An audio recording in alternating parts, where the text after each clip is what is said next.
Hello friends, this is your friend back with a new fanfic. What if Naruto with Hinata, female Haku, Tenten, and Fu unlocked his limitless potential in a harem destiny? If you like this story, don't forget to like, share, and subscribe, and leave your thoughts in the comments. Now, let's start. Chapter 1. His clones had dispersed, relinquishing their memories to him that made him aware that they had performed their duties. One had completed writing a letter to his son, one had informed the old man his last wishes, and another carried a baby to his work office, and left a note in a picture frame. He looked down at his chest and sighed with a shuddering breath. A massive claw had pierced his wife's chest along with his own in their last-ditch effort to protect their son. As his life was fleeting, he started to think back to only 5 hours before. If one had asked him then how he was going to spend the night, the very last answer from the darkest recesses from his mind would be dying. He looked to his red-headed wife and her to him simultaneously in the eyes. Dimming eyes shared their mutual distraught emotions, their worries and anxieties. Strangely, physical pain wasn't even a part of the bandwidth. Their thoughts were communed in like fashion, both joint as their lives ended with the uncertainties surrounding their son. It wasn't so much for the fact that they were dying, their clothes becoming drenched in a new crimson. It was the fact that they wouldn't even get to live for Naruto's sake. There was nothing for it, nothing they could do to fight it. Darkness started to swim around the edges of their vision and their breathing slowed and became shallow. Their bodies finally gave out as they exhaled one last time as death staked its cold claim. Minato Namikaze and Kushina Uzumaki, two of the finest shinobi of the village hidden in the leaves, had died, sacrificing themselves to restrain and seal the Kyuubi no Kitsune, nine-tailed fox, a monstrous beast of staggering size and want of destruction. Kushina had held the beast in place with her chakra chains while Minato used a forbidden jutsu to seal the fox demon away in a newborn baby, only born a couple of hours prior. His own son. Although this was a decision filled with regret, he knew he had no choice because he couldn't ask anyone else's child to bear such a burden. He knew how hard Jinchuriki, power of human sacrifice, lived, but he was sure he could overcome it. So he sealed the yin part of the demon's chakra in himself, and the yang portion in his son, confident he could overcome the beast's hate and be a strong shinobi in the future for the village. Kushina had also passed on her birthright to Naruto. His son had double the legacies to back him, and double the responsibilities that came with it. But there was yet another thing that bothered him. He could always sense his rival, staring at him from his hiding place on the night of chaos. His own contender for Yondaime, who believed in power hoarding, and using whatever means to get it and keep it, no matter how dishonest or disgusting they may be. Perhaps he knew that he couldn't get his own, invented, Kekkei Genkei, that had long since been sealed when his heart had been dealt a fatal wound. But what of his own son? Hopefully, the last would be able to figure it out. X=X=. An old man sat in a large office with a baby wrapped in swaddling clothes slept in a small basket on the desk in front of him. As he sat in his own chair, he looked on at the sleeping infant and couldn't help but feel envious at being able to sleep just 1 hour after the end of one of the worst disasters to ever befall Konoha. The responsibility of having to look after a half-destroyed village didn't mean half as much work. Unfortunately, it meant 5 times the work and 10 times the stress. The man was dressed in simple red robes being overlaid with white ones along with his badge of office, a dominantly red kite-shaped hat with a white diamond patch at the forefront with the words, Fire Shadow, written in red kanji. His face, being the only exposed area of his outfit, showed a tanned, wrinkled face that had a few liver spots complemented by a gray goatee and crow's feet around his eyes. However, it seemed that he had gained a few more wrinkles to add to his ever-growing collection. Hiruzen Sarutobi was tired. No, he was burnt out. Everyone had a load of shit on their plate, but he seemed to have the biggest portion by far. He gave a weary sigh as he thought over his problems while he looked at the peaceful infant. The village is practically destroyed due to the Kyuubi's attack. We don't have much funding to fully rebuild, not to mention the loss of valuable lives of shinobi and civilian alike. And there is that council meeting tomorrow and I have to step back in to take control of all of this. And to top it off, Minato-kun and Kushina-chan are dead. They were the most this village had to offer to intimidate the other villages so they don't restart another war, plus the fact that their fame helped to bring in clients that kept this village afloat with funding. For one who was dubbed by the monikers, the god of shinobi, and the professor, he didn't know what to do. I'm getting too old for this shit, he sighed. Suddenly there was a sharp knock at the door. Oh great. Just what I needed. A distraction, he muttered before loudly announcing for the visitor to enter. The door opened to reveal one of his Anbu captains. He was characterized by gravity-defying gray hair, a mask that may have been a part of his shirt that extended from behind his flak vest to the bridge of his nose. The description was complete with a leaf Hittite that covered his left eye. People could only wonder what Kakashi Hatake got off by hiding at least 75% of his face. He'd probably lie if they asked anyway. Ah, Kakashi-san, what can I do for you? Sarutobi welcomed. Is it true that sensei has died, Hokage-sama? Kakashi asked, getting straight to the point. He could see the answer written plainly on the Hokage's face, but still waited for the elder man's response. Hiruzen frowned at the forward question and gave the man the affirmative, and Kakashi pressed on as he pointed at the baby in the basket. And this child, his son. Hiruzen's face fell even more, if that much was possible. He didn't know how Kakashi came to know so quickly. Perhaps all those who knew or could come to that conclusion could be counted on a single hand. Kakashi and he included, of course. Yes. The copy ninja sighed as he silently grieved. He knew as much, having been charged by Minato-sensei himself to guard his wife Kushina while she was in the early stages of her pregnancy till 2 weeks short of the end of it. While he knew that Minato died in sacrifice to save the village would not want anyone to cry for him, he couldn't help but shed a few tears from his exposed eye. So what are you going to do, Hokage-sama? Figuring out a funeral, reasoning out the budget to fix the village, and to top it all off, I'm pondering what to say and what not to say to that damned council. Frankly, that's the easy part. Excuse me. The Hokage looked at him in shock. Everything except his heritage. After all, we can't handle any threats by any villages that have Minato-sensei's enemies affiliated with them. Especially Iwagakure, they both stated with uncanny simultaneous effect. They both stared at each other for well over a minute. Then what about the Minato-sensei told us that he wanted him to be seen as a hero. How did you? I was beside you when his clone told you. Hiruzen started to fervently hope he wasn't going senile. Perhaps it was due to the stress of the situation. Yes, that had to be it. Despite the bleak situation, the older of the two men managed to crack a smile. You know, you should take this hat. Meh, don't feel like it. They both started to chuckle, but they stopped when they heard a giggle. They looked around but then they heard it again coming from the basket. As they looked at the baby inhabitant who was giggling as it clutched a cheap-looking necklace that the copycat ninja recognized as Kushina's. The necklace was merely a string running through a small wooden necklace with the words Uzu one side and a red and white swirl on the other. The child giggled again and the previously crestfallen Hokage couldn't help but smile wider.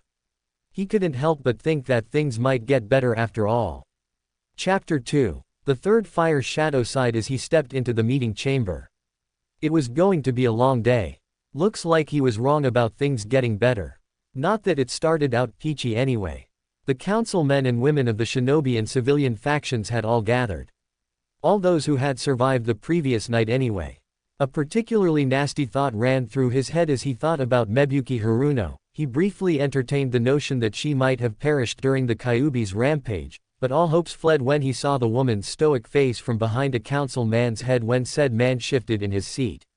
Sarutobi could only think that a beast in great want of destruction had literally missed certain people who would not be missed, least of all himself. Did the damn creature actually kill the rest of the likable people in the village? Sarutobi took his seat and waited patiently for everyone to settle, or rather stalled before his migraine began. Finally coming to a more or less agreeable degree of silence, Hiruzen called for a complete version of it in a less than agreeable fashion, although his aura helped make it far more persuasive. Quiet, he bellowed, leaking just enough killing intent to scare the muttering civilians and ninja alike. Seeing them all visibly straighten, he nodded with approval. Now that we are settled, what's first on the agenda? Peace was once again forfeit in the chaotic shouts, each person trying to speak louder than the other except for the clan heads who calmly raised their hands. Hiyashi-san, Hiruzen acknowledged. What of the Kyuubi? We all know that the fourth went to intercept it, but after a short period of time it disappeared. We wish to know what had transpired, the Hyuga said, or almost demanded as it were. His expressionless face was unreadable, yet Hiruzen noted that there was a hint of worry etched into the man's brows. The Sandaime gazed at the expressionless Hiyashi and gave a sigh. Everyone leaned closer, as if a few inches increased their hearing capabilities. The Hokage began to speak. As you all know, the Biju are beings that cannot be harmed without massive effort from the offender. Also, even if they are killed, they would reform in a few years due to the fact that they are merely creatures comprised of nothing but chakra. So instead, Sarutobi beckoned to a maid holding something swaddled in a lilac-colored blanket. He couldn't take the risk of it attacking again in a few years, so he did the best next thing. By now the maid had now reached his side and Sarutobi took the bundle from her as people strained to see what was inside the blanket. For a fleeting moment, he wondered if he was about to make the stupidest mistake of his life, again. He sealed it away in a newborn using the Shiki Fuin, Reaper Death Seal, a Kinjutsu, forbidden technique which demands your soul in forfeit. He forged the strongest seal ever created with the Shinigami's help in the hopes that you all would see the child as a hero for having to live with this burden. Konohagakure no Sato, village hidden in the leaves, Hiruzen proclaimed, lifting the child. She was saved by her youngest son. There was an ungodly amount of silence for a minute. On everyone's faces there was the unmistakable look of realization. Hiruzen, for a moment, had thought he had broken through to them. Yes, perhaps they would take what he said to heart. He'd heard of instances where the Jinchuriki were respected and liked, like Kumogakure. But his hopes were dashed when he heard what was shouted next. They had come to realize that the boy was a demon in disguise. It was to be expected. It should have been expected. They were ignorant of the powers of Fuinjutsu. After all, how would one go about imprisoning a demon the size of a damn mountain inside a boy? He'd especially had hopes of the shinobi faction of being more educated on matters related to this, but was instead disappointed when they deferred to making the same shouts as the civilians. Whether it was mob mentality or just plain pent-up hatred, Hiruzen didn't know.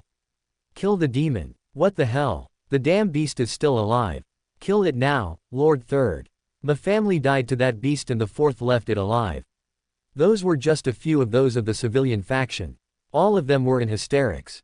Fuinjutsu was a strange art, yes, but weren't the powers of all ninja strange to the civilians?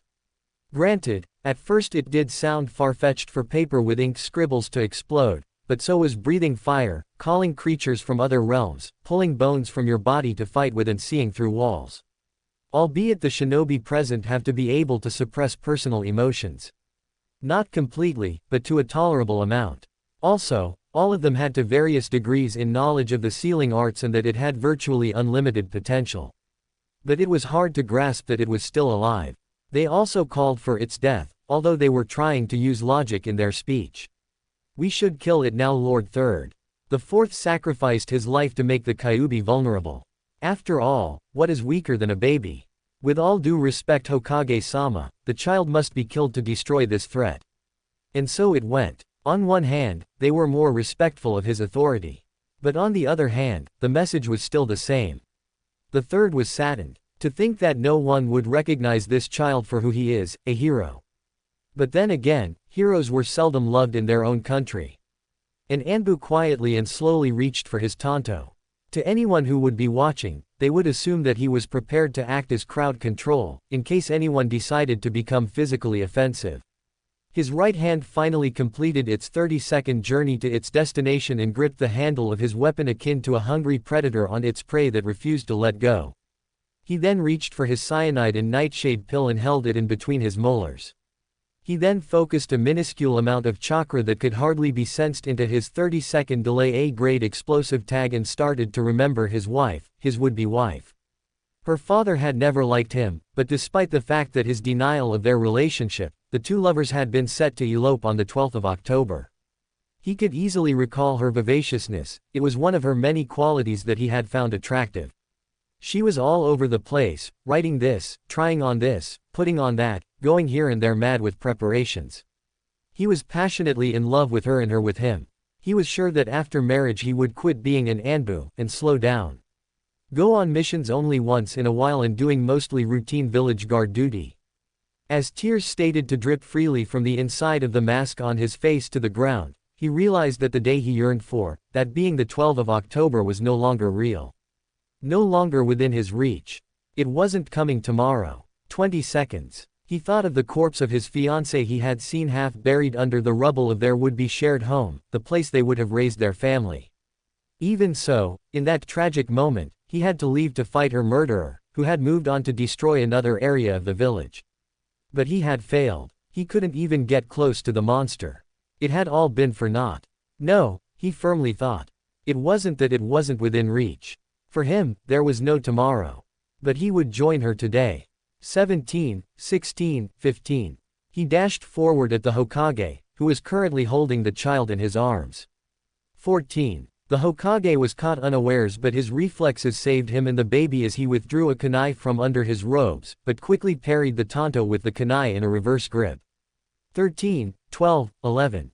The god of shinobi channeled chakra into his blade and cut the tanto in two, and the offending Anbu leapt back from the Hokage, sliding back in a prepared running man stance, already starting to charge at Sarutobi once more. The other Anbus watching the fight were surprised at first but got over it as they hurled multiple kunai and shuriken at the offender that struck and embedded themselves in his flesh, particularly his heart, lungs and stomach. His sprint slowed to a run, then to limp, then to a pained crawl, still moving towards the old man holding the bane of his existence. The killer of the love of his life. Holding the baby as if it was innocent. 10, 9, 8. Halfway there, his final position was settling into a prostrate form in front of the sandame, kunai and shuriken sticking out of him everywhere, making him resemble a human porcupine. The weapons also made the man bleed out to some extent, but not enough to kill him in the next few seconds. Hiruzen noticed something akin to water at the bottom of the Anbu's mask. Saliva. Tears maybe. 7, 6, 5. The Anbu groaned in pain. Won't be long, he grunted to the Hokage. Why would he say that? The Hokage thought. Probably because he's dying, but there was some satisfaction in it, even though he failed to kill me. Was he a spy? Assassin perhaps? Kami, just what I needed, some no-name assassin at a time like this. It was then with stark alarm that the Hokage noticed the bomb tag half out of the Anbu's bomb pouch with a slight glow around the kanji for ignite, and who knew how many more passive ones waiting to be detonated. Of course. 4. Explosive tag. Run. Sarutobi bellowed. He quickly looked around and saw everyone fleeing, and noticed that Anbus were performing the Shunshin no Jutsu body flicker technique with the slower civilians. In the heat of the moment, he grabbed Homura with his right hand and used a seal-less Shunshin outside. 3. The Hokage suddenly appeared outside and released Homura, who promptly proceeded to dry heave. It had been a while since he himself had been or done a Shunshin. Moving at high speeds at short ranges with drastic changes in scenery does that to the inexperienced or infirm at times when it seemed as if they were teleporting. 2. Will you be all right? Hiruzen asked hastily to the man who was on his knees, who appeared as if he was about to cough up a lung. I will be fine, he answered between coughs. But where is Kaharu? Kaharu. 1. You must go back for her. Take the boy. As Sarutobi was about to hand over the child to Homura, the council room exploded in shattered glass and assorted flying debris. His face became crestfallen in worry for his former teammate and hoped that no one, including her, got caught in the blast. He watched the Anbu perform assorted sweetened, water-released techniques pulled from wells using water manipulation or water made with pure chakra. Knowing his duties as Hokage, he proceeded to do the same. X equals X equals. Kaharu lay on the bed, having been dosed heavily on anesthesia. She had yet to become more aware of her surroundings, as well as her immediate situation. But Hiruzen at her bedside knew. And his insides were in turmoil of what it was. He was consumed by, if only I had intervened more quickly. If only I had screened Anbu with personal tragic losses. If only I had given the child to Homura, then grabbed both him and Kaharu, all would have been saved. And so on. Hiruzen sighed. He knew that the past was past and what done was done. But he knew when Kaharu woke up, probably in the morning, she would not be pleased, especially given their rising animosity in the recent years concerning Ito's exile. Her son was gone. Who would explain to her? No one liked to be the bearer of bad news. Would Homura, their other former teammate, do it? No, knowing him, he would come perhaps 3 hours after she was told. Makes it easier to deal with the after emotions as well as being a bit distant from it to separate himself from the problem should it become worse. Let a doctor do it. They were used to giving bad news after all. He would simply come with Homura later. Much later. What a shitty week. Chapter 3. It was a warm day in November in Konohagakure. Just a typical day filled with birds singing, people socializing with each other through games like shogi, eating contests or just relaxing. The village's children played with each other in the less busy streets and in playgrounds, their cheery laughter giving mirth to the adults who looked on at them. To top it off, a pleasant wind was blowing, keeping everyone cool. All in all, it was a very pleasant day, not to mention the fact there was even a festival planned for later. Everyone was happy, save for one. A 6-year-old boy sat on his butt hugging his knees in the shade of a large tree crying. He was upset because of unfairness. His spiky sun-blessed hair was dirty and unkempt that drooped a bit over his crying cerulean eyes. His whiskers that exaggerated his emotions when smiling, grinning or frowning served to single him out from the crowd and ostracized him wherever he went. He was wearing a black t-shirt with a pair of small shorts complete with shinobi sandals. All Naruto Uzumaki had wanted was a turn on the swing in the playground. He didn't go for someone who just went on. He just went to a girl who had been swinging for a good 15 minutes. After all, give someone else a chance, no. The girl just looked at him and threw a begging fit to stay on a little longer, and her outlandish behavior tagged her as a very spoilt little girl. What she couldn't beg for, she cried for. When that didn't work, she screamed. Naruto, trying to defuse her, told her that he could wait a little more. Sure, he said with a high-wattage smile. Pleased with her victory, she stayed on the swing for another 10 minutes before he asked again. Cue crying. This attracted her father's attention, who was conversing with his wife on a nearby bench. He looked over to see the bane of Konoha, with his precious angel, and she was crying. In all honesty, even Naruto at his age knew that the developing situation didn't look good. Oi, demon brat, get away from my little girl, you!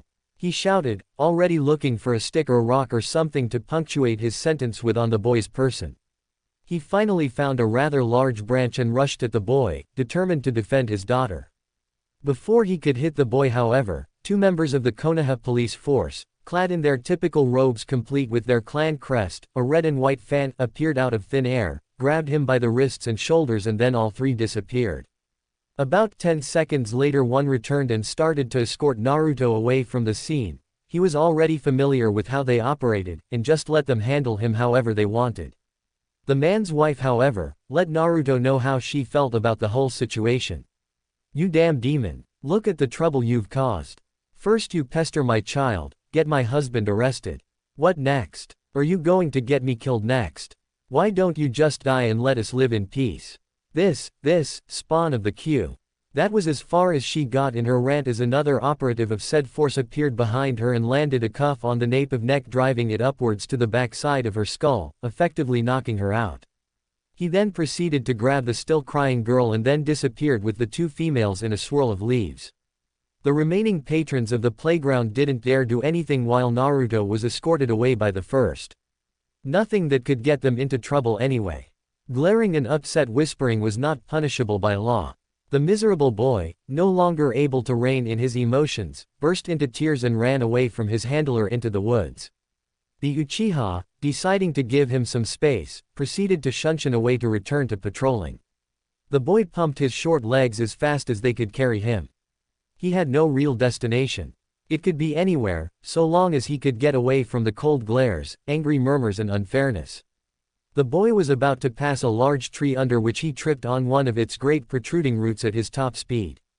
All it served to do was to bring him to a complete stop from his adrenaline-enhanced run, physical pain compounded on his emotional one. He crawled over to the tree, and started hugging his knees, still crying. The immense pain in his ankles started to dull and then fade altogether. The boy, however, continued to cry for another 5 minutes, after which he laid on his side still hugging his knees. The ankle was sprained only for a few minutes. Looking up at the tree, he was lulled to sleep by its gently swaying branches in a hypnotic, rhythmic pattern. It felt lovely. He then fell asleep. X equals X equals. It sounds very promising. Furthermore, it stands to both of our nation's benefits. Core-san, Hiruzen stated after the discussion.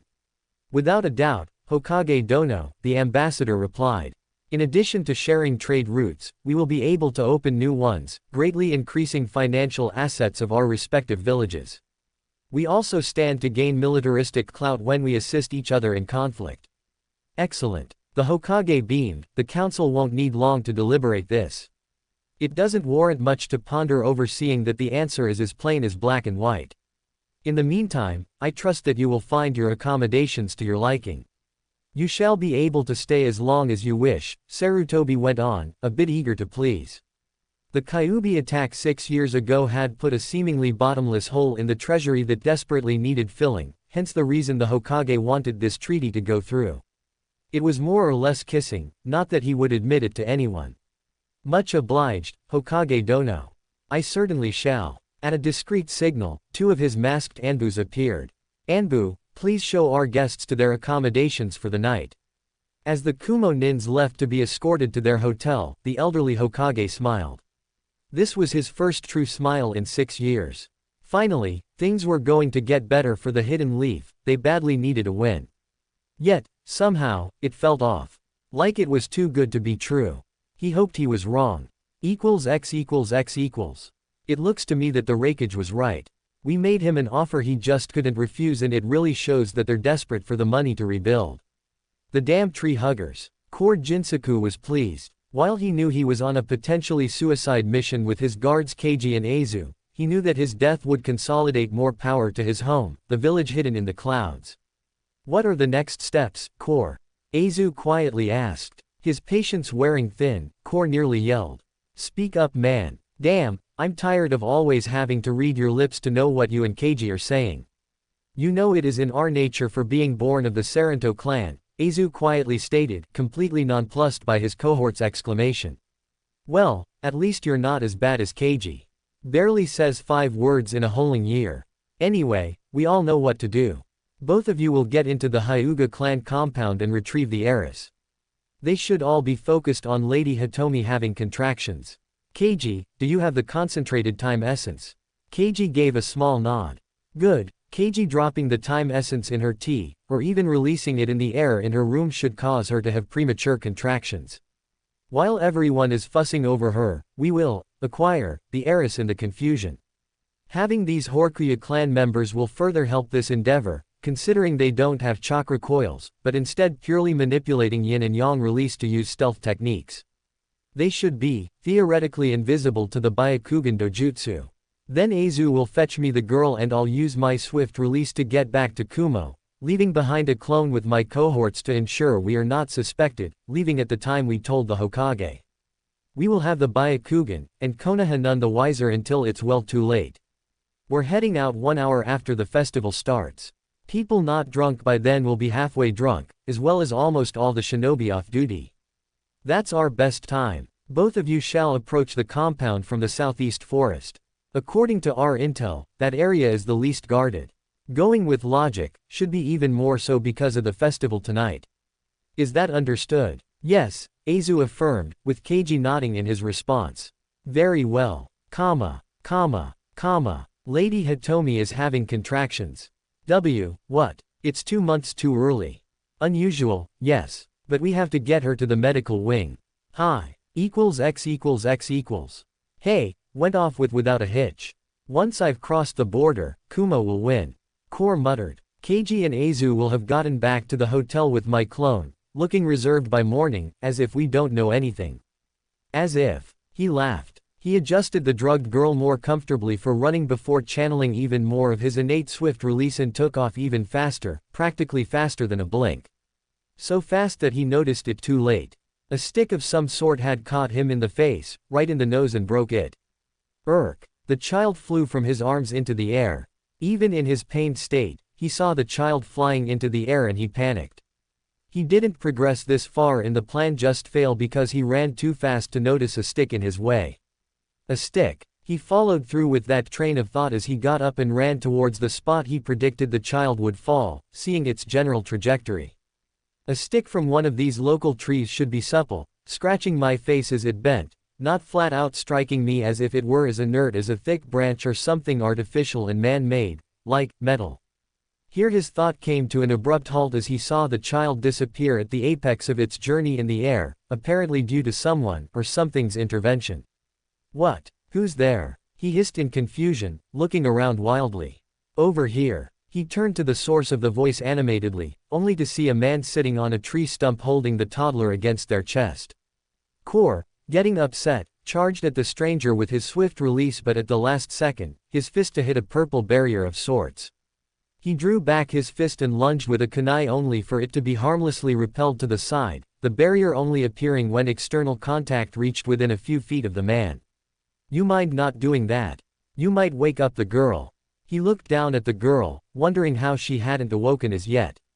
Oh, she's drugged. Core tried to attack the man again, with each attempt ending in failure in everything but serving to get himself angry and frustrated.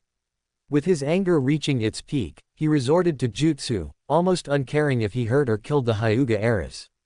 Raiden. Jaibashi. Lightning release. Electromagnetic murder. Electricity flashed in deadly arcs from the Kumo ninja's hands to the man and surrounding area. Seeing the man still unharmed, he laced in 3 times the amount of chakra needed for the jutsu, for it to finally end in an explosion around the stranger. As the smoke cleared, Core looked forward to seeing the man electrocuted and burned, but was instead treated to the sight of scorched grass and ground in a perfect circle around him. Are you done yet? Another voice, but similar, sounded behind Core to see an identical replica of stranger standing 30 feet away from him. Shit. A clone. For the first time, Core studied the man. He was dressed in a jet black trench coat with a hood over his head. His look was completed with a holster with a small stick in it 4 inches long as well as shinobi sandals. Wait, stick. Could that be the weapon that struck me? But it's too small. You want that barrier down, huh? Just kill me, and that'll release the barrier and disperse. How about it? The stranger said. He spoke in a deadpan voice, but ridicule was salted into it. It was obvious that he certainly didn't expect the Kumo nin to be able to beat him. Who are you? The stranger shrugged. Name's Ito, he said easily enough, as if he didn't really care much either way. Core paused for a moment to figure if he could remember the name, but couldn't. Just give me the girl. Not as if she's your daughter or some shit like that. You don't know her. I know of her. You gonna try to take her back, or are you gonna walk? Ito sounded as if he really didn't care much either way. He'd actually want the man to stay. He had something that he wanted. At that, Core took out his kunai and held it in a forward grip, studying the black-clad man's stance or lack thereof. You gonna make a move? Core taunted. Can you fight? The stranger replied back. More mind games. Core gritted his teeth. Die. Core ran at the man at full speed, channeling swift release. With speed like his, the man will be dead inside a second. Just as he lunged with his kunai, 1 inch before striking the man's chest, the stranger grabbed his knife arm at the wrist with his left arm, and jabbed his right arm through Core's armpit, sidestepped and planted the palm of his hand against the back of Core's head. He then slammed Core's head right onto the hard ground, effectively knocking him out. Pathetic. With the man taken care of, Ito turned back to regard his clone that held the child. So, you gonna tell me why you look like me, you damn 9 tails? The man who held Hinata gave off a standoffish vibe, yet still on guard. You've never changed your wardrobe, and it's better to look like a crook than a beast running amok through the village, am I right? I came because I sensed a brain-sucking bastard hanging around. Better I take after you when I'm prepared. Oh. Ito was now more than just merely concerned as he prepared to decapitate the unconscious swift-release user. So you gonna fight me? Why the air you here? The disguised 9 tails demanded. Chapter 4. Where is she? The servant involuntarily shivered under her master's gaze, desperately trying to muster up the will just to speak clearly. We don't know, Hiyashi-sama, we have already searched the whole compound, the festival, the whole village. She is nowhere to be found. Hiyashi was angry. No, he was downright furious. Some third party had to be involved. There was no way a 4, on the verge of 5-year-old could be able to escape detection from the all-seeing Byakugan. But who? He couldn't call anyone to mind. If the child was really outside the village, there had to be foul play afoot. He couldn't call to mind anyone who would do this to him or his daughter, not anyone alive or locked up anyway. But even if they could have been there, they had no means of being able to sneak into a compound filled with people able to see through walls, kidnap his daughter and sneak her out of a shinobi-dominated village without the tiniest bit of suspicion. But what had happened and there was no undoing it. They had to pick up the pieces, relieve some Hyuga guards because of incompetence and find his daughter. Alright, that's enough Kuya, Hiyashi said in a huff to the nervous branch member as he made up his mind on his next option. Return to your duties. Hearing this, the frazzled branch woman was relieved as she had thought that she would have been punished for bringing bad news. While Hiyashi did not practice using the caged bird seal, like other main branch members, particularly the elders, he was unpredictable at times of great adversity, and this was certainly one of those times. He wasn't generally unkind, but he did look especially in the mood to be. X =X=. I am here to see the Hokage. His normally stern and flat tone and was marred with worry and anger, and likewise was his face. She allowed him to go upstairs and informed him to knock on the Hokage's door once there, and he did so with markedly more hurry than she'd ever seen a Hyuga in. Come in, the muffled voice from behind the door said. Hiyashi turned the knob and pushed it open to find the Hokage dressed up in a simple blue kimono. Apparently, the man was just about ready to leave himself to attend the festival. Hokage-sama, a moment of your time. I have an important request. You just caught me, Hiyashi, the wizened Hokage said coolly, though his mentality was rapidly settling into crisis mode. By all means, Hiyashi-san. What is it? The old Hokage inquired. My daughter's missing. I wish for you to locate my daughter, Hinata, so I may know her whereabouts, the slightly frowning Hyuga replied bluntly. But isn't this a clan problem? Even more so, this should pose no problem for the Hyuga's dojutsu. That is the problem, Sarutobi-sama. We cannot locate her within the village walls, dojutsu or not. Hiyashi hesitated, trying to choose his next word, disconcerting. Well, this suddenly went from bizarre to upsetting. This is serious. It was an easy assumption that Hiyashi wanted him to use the crystal ball to find his daughter, made more sense than mobilizing a couple dozen ninjas. Without the prompt being spoken, the Hokage got out the crystal ball and started the technique. Soon, an image of two men appeared, one of which held Hinata against his chest while the other held a man over his shoulder. The unconscious man on the shoulder was recognized as the ambassador he was speaking with earlier. Hiyashi and the Hokage saw the one with Hinata about to knock at the door that the two black-clothed men stood in front of. However, the man with Hinata hesitated, and seemed to argue with the other before then poising to knock. Where is that? Hiyashi asked. It seems familiar, is that our door? Both Hyuga and Sarutobi froze. At the same time of the image of the man knocking at the door, they heard a knock at their door. Both Hiyashi and Hiruzen shared an uneasy look, and the Hyuga nodded to him as if saying to let him in, not as an order or request, but as a plea. The elderly Hokage then flared his chakra twice to tell the hiding Anbu in the room of a potential threat before he welcomed the men inside as clearly as he could manage. Come in. The door pushed in to let the two men in, along with their human baggage, but the one who carried Hinata entered in the lead. Hiruzen took in their description thoroughly. Wearing a black trench coat not unlike Ibiki's, with black full-length pants along with black shinobi sandals, some sort of kanji he couldn't see clearly. He also wore gloves that exposed the tips of his fingers with protective metal plates on the back of the wrist. The man's head was covered by a hood that was complemented by a face mask that came up to the bridge of the man's nose, and his eyes were shadowed by the hood of his clothes. Both men were similar in appearance, leading the Hokage to believe that one of them was a clone of the other. Who are you? Hiyashi asked the hooded man tensely, bordering on the edge of threatening. The man, either not noticing the tone, or ignoring it, replied in an even tone. Just a hungry man passing through. I was looking for something to eat when I saw this guy and decided that, he tried to think of a lie, if only for the Kyuubi's sake, intervene. He didn't mention his own name either. Just the mere mention of it would draw every single Anbu in the area to try to kill him.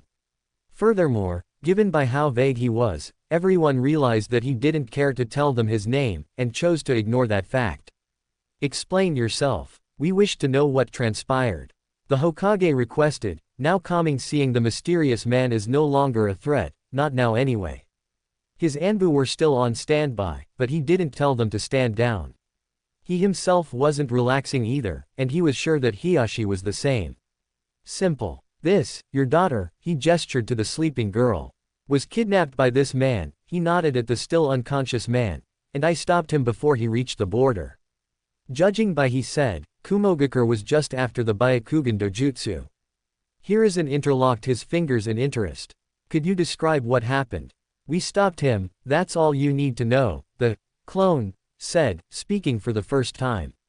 The clone then handed the sleeping girl to her father, who cradled her to his chest relieved. Then I challenged him, the original continued with mild gusto, suggesting that he was prideful person, he ran at me and I knocked him out. That's it. Oh, so he was exhausted then, I take it? Hiashi asked. No. Just weak, or at least to me. He only used 1B ranked Raiden technique, and was a user of swift release. Both Hiyashi's and the Hokage's eyes widened at this relation, though the latter didn't allow his surprise to show as much as the former.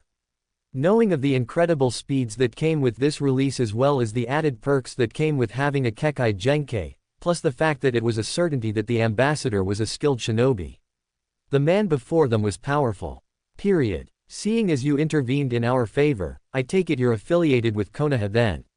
The Hokage asked almost rhetorically, trying to look for anything that could tell him of who he is. Or was. The stranger stroked his chin in mock thought. Nope. Ain't got no allegiance, especially to this village. To be honest, it's my least favorite. A missing nin. Hiashi was alarmed. His Byakugan activated, ready to act. Also on their own way of thinking, before Hiruzen could cue them otherwise, the Anbus in the room leapt from hiding and attempted to incapacitate the strange man. Attempted to. A magenta-colored barrier appeared in front of the clone and the unmoving man that electrocuted the two Anbus into unconsciousness. The men looked down at the Anbus briefly before back at the Hyuga and cage. Konoha is such a grateful village, the clone said sarcastically. You know, maybe I should have helped Kumo after all, they appreciate guys like me up there. I'm just a good hack. He laughed for a moment, wondering if he even believed the words that were coming out of his mouth. Fire shadow, rein in your animals. I can still sense them, they don't like me much. At ease. At the Hokage's order everyone relaxed. Hiashi stared at the man for a few seconds more with his Byakugan active before deactivating it. But then why help us? I want to know why. You don't know us, work for us or even against Kumo. You had no reason to. Hiashi said, trying to get over the fact that the man disabled two Anbu without even moving. Among his many other off-putting characteristics. The clone cocked his head in apparent curiosity. So you'd prefer I assist Kumo, I take it? No. Hiashi almost outright exclaimed, however, I am grateful to you sir. You have my gratitude for returning my daughter, gratitude and well wishes. If there's anything I can do to repay you. Careful. The man said cheerily, or I might have to take you up on that. Would you like to work for Konoha? The Hokage asked, wanting to have such a powerful ninja in his ranks. Or at least have a friend instead of an enemy. Damn, old man, weren't you listening? I don't like Konoha. He made a show of shrugging his shoulders, trying to get it across that he didn't wish to rebuff the man, only to refuse his offer. So no thanks. In any case, take the man. The stranger dropped the ambassador as if he was nothing more than garbage, and yet unwillingly, and started to turn to leave. The clone had already left, no one was sure when. I hope you'll never need my help again, 'cause I'm not a huge fan of helping.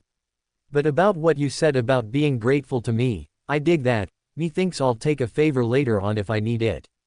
Fire shadow, Hyuga, he nodded to both men in farewell, but for some reason, it was somewhat impolite when he did it to the cage. The original stepped backwards to a shadow in a corner of the room and was gone. I don't sense him. Hiashi.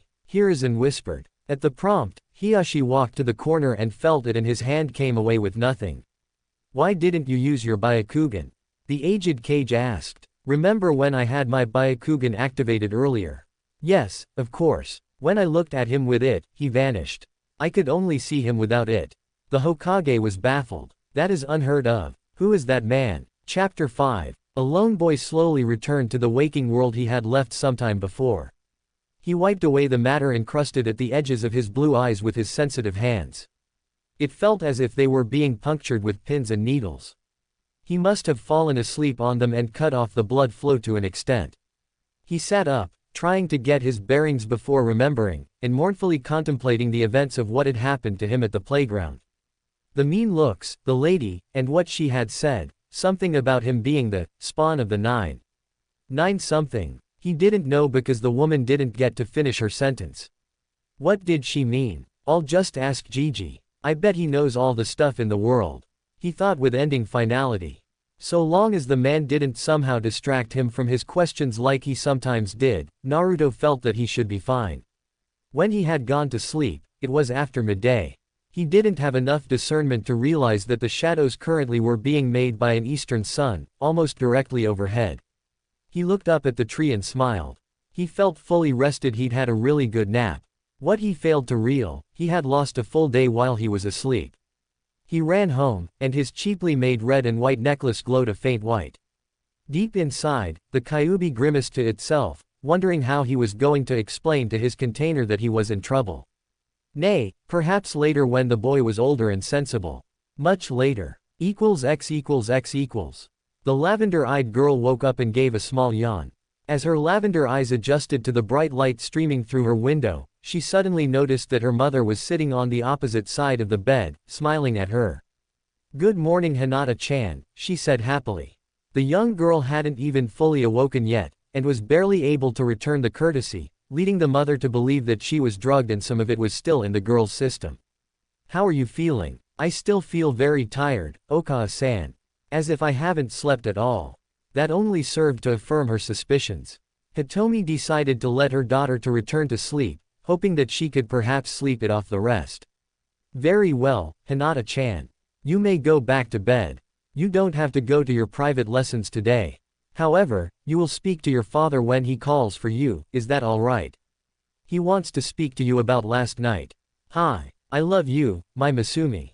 Hinata blinked stupidly before letting her eyes close with a small smile gracing her bonny face. "I love you too, Okawa-san." With that, Hitomi left the room. By herself now, Hinata thought it was strange that her lessons were not to be taken today. She had them every day for an hour, beginning promptly at dawn. They were unavoidable, except on special days of celebration in the village or her birthday. So why was she being allowed to return to sleep? She allowed the question to niggle her mind for a bit before ignoring it. With her head on the pillow, and the pull of slumber almost already too strong, she was close to getting knocked out with sleep. Absent-mindedly, her last hollow thought was that she felt she could recall something animal-like trying to protect her from something. And a lot of arguing. Didn't this happen last night? Wait, didn't her father want to talk to her about last night? She fell asleep. X equals X equals. The kettle whistled its special call, but Kaharu groaned. While she wanted the tea inside, she wished she had the energy to get up and get it, but she had just settled down in her most comfortable bed with a new book that promised intrigue with mystery. The kettle called for another minute before she gave up with a sigh and dangled her lower torso of the bed. But she lost her balance and landed on her butt. Kuso. Still struggling to use her weary muscles and aged bones, she pulled herself up using the bed frame as support. Finally rising, she hobbled to the corner on one leg and grabbed her crutches. 6 years of being a post-amputee, and she hasn't grown used to it. She had only grown more surly, taciturn and bitter. It hadn't gotten any easier. Instead, it had grown more and more difficult in her advancing age. As it had grown bothersome to cope with to do normal and simple everyday activities like walking or dancing she used to enjoy doing so much. Not to mention the new hurdles like stairs. Just another reminder why she moved from her third-floor apartment to one on the ground floor. Making it to her kitchen, she leaned one of her crutches against her kitchen table and leaned on the other, bracing on it and turned off the flame.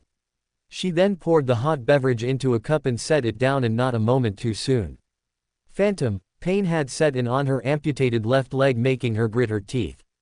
Her cut nerves still registered pain below her knee when it was no longer there. "Cammy, why me? What have I done to deserve this? I can't help but feel it's that brat's fault. If it hadn't been for him, the Anbu wouldn't have bombed the council building." It was a weak accusation and she knew it. But she needed someone to blame.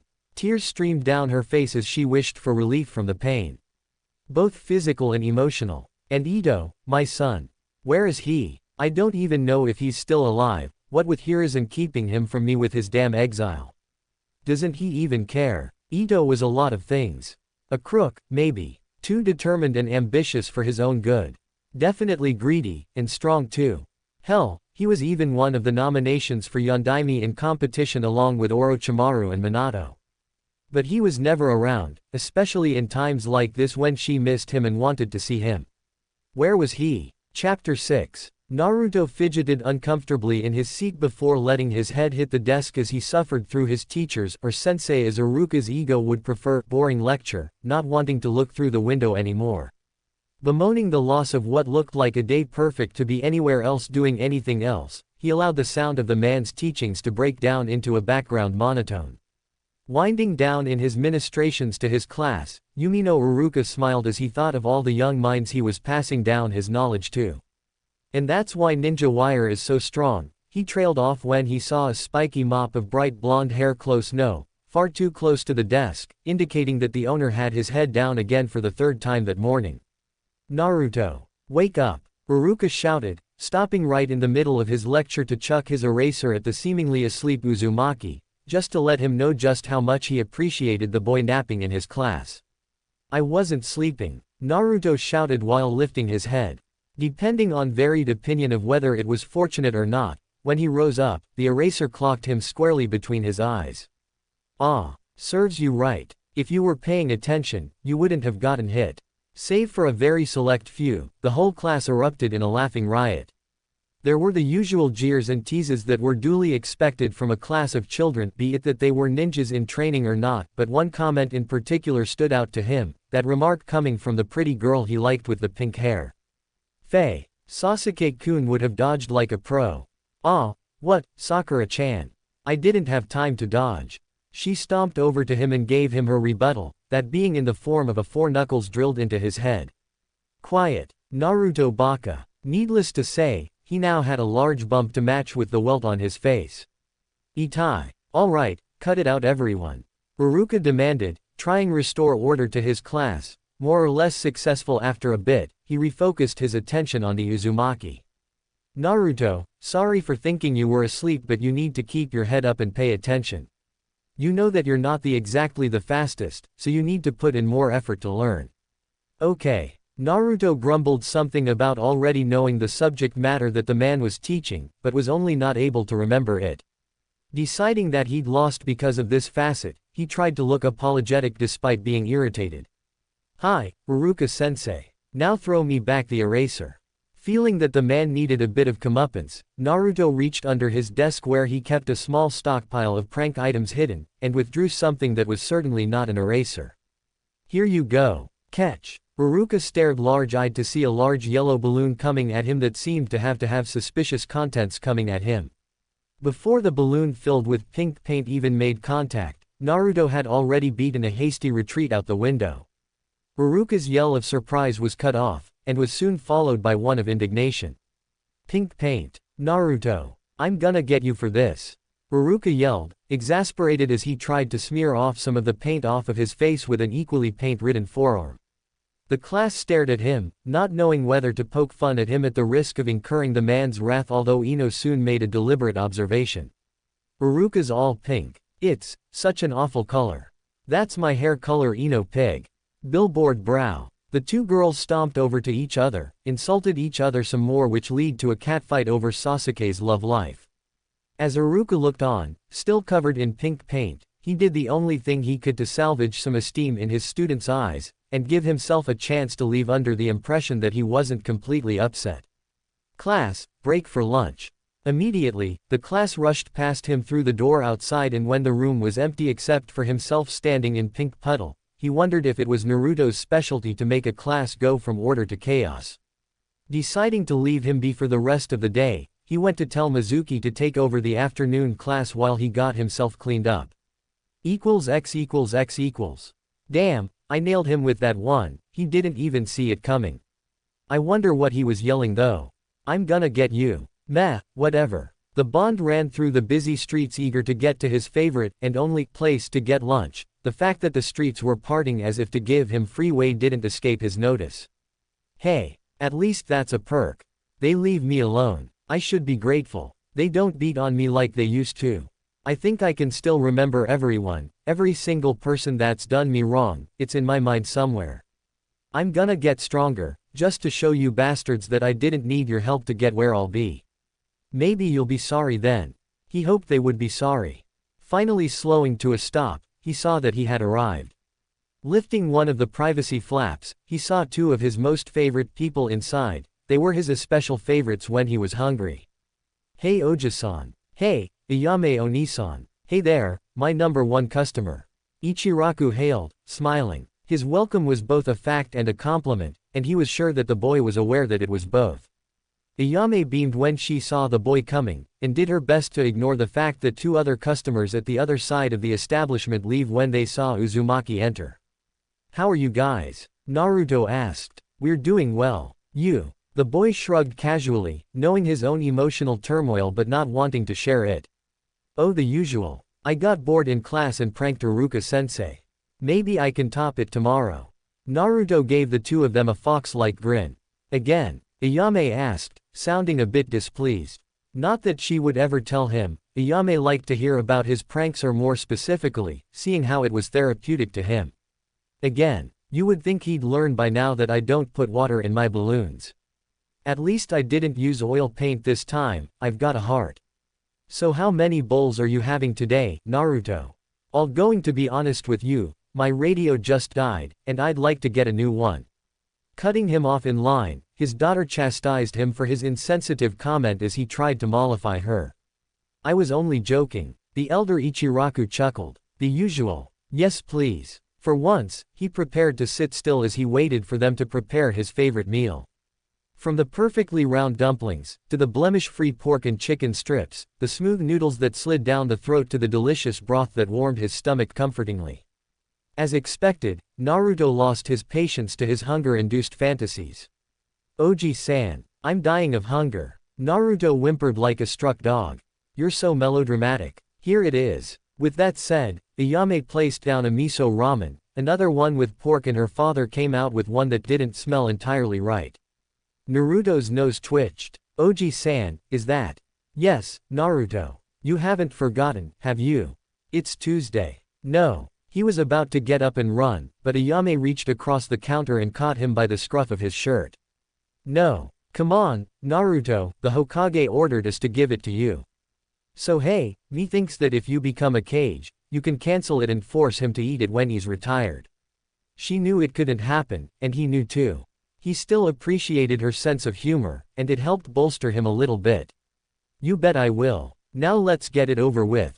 Naruto reached for the bowl, looked into the bowl and grimaced. Something wrong, Naruto? Ichiraku asked. You know, besides your poor diet ethics.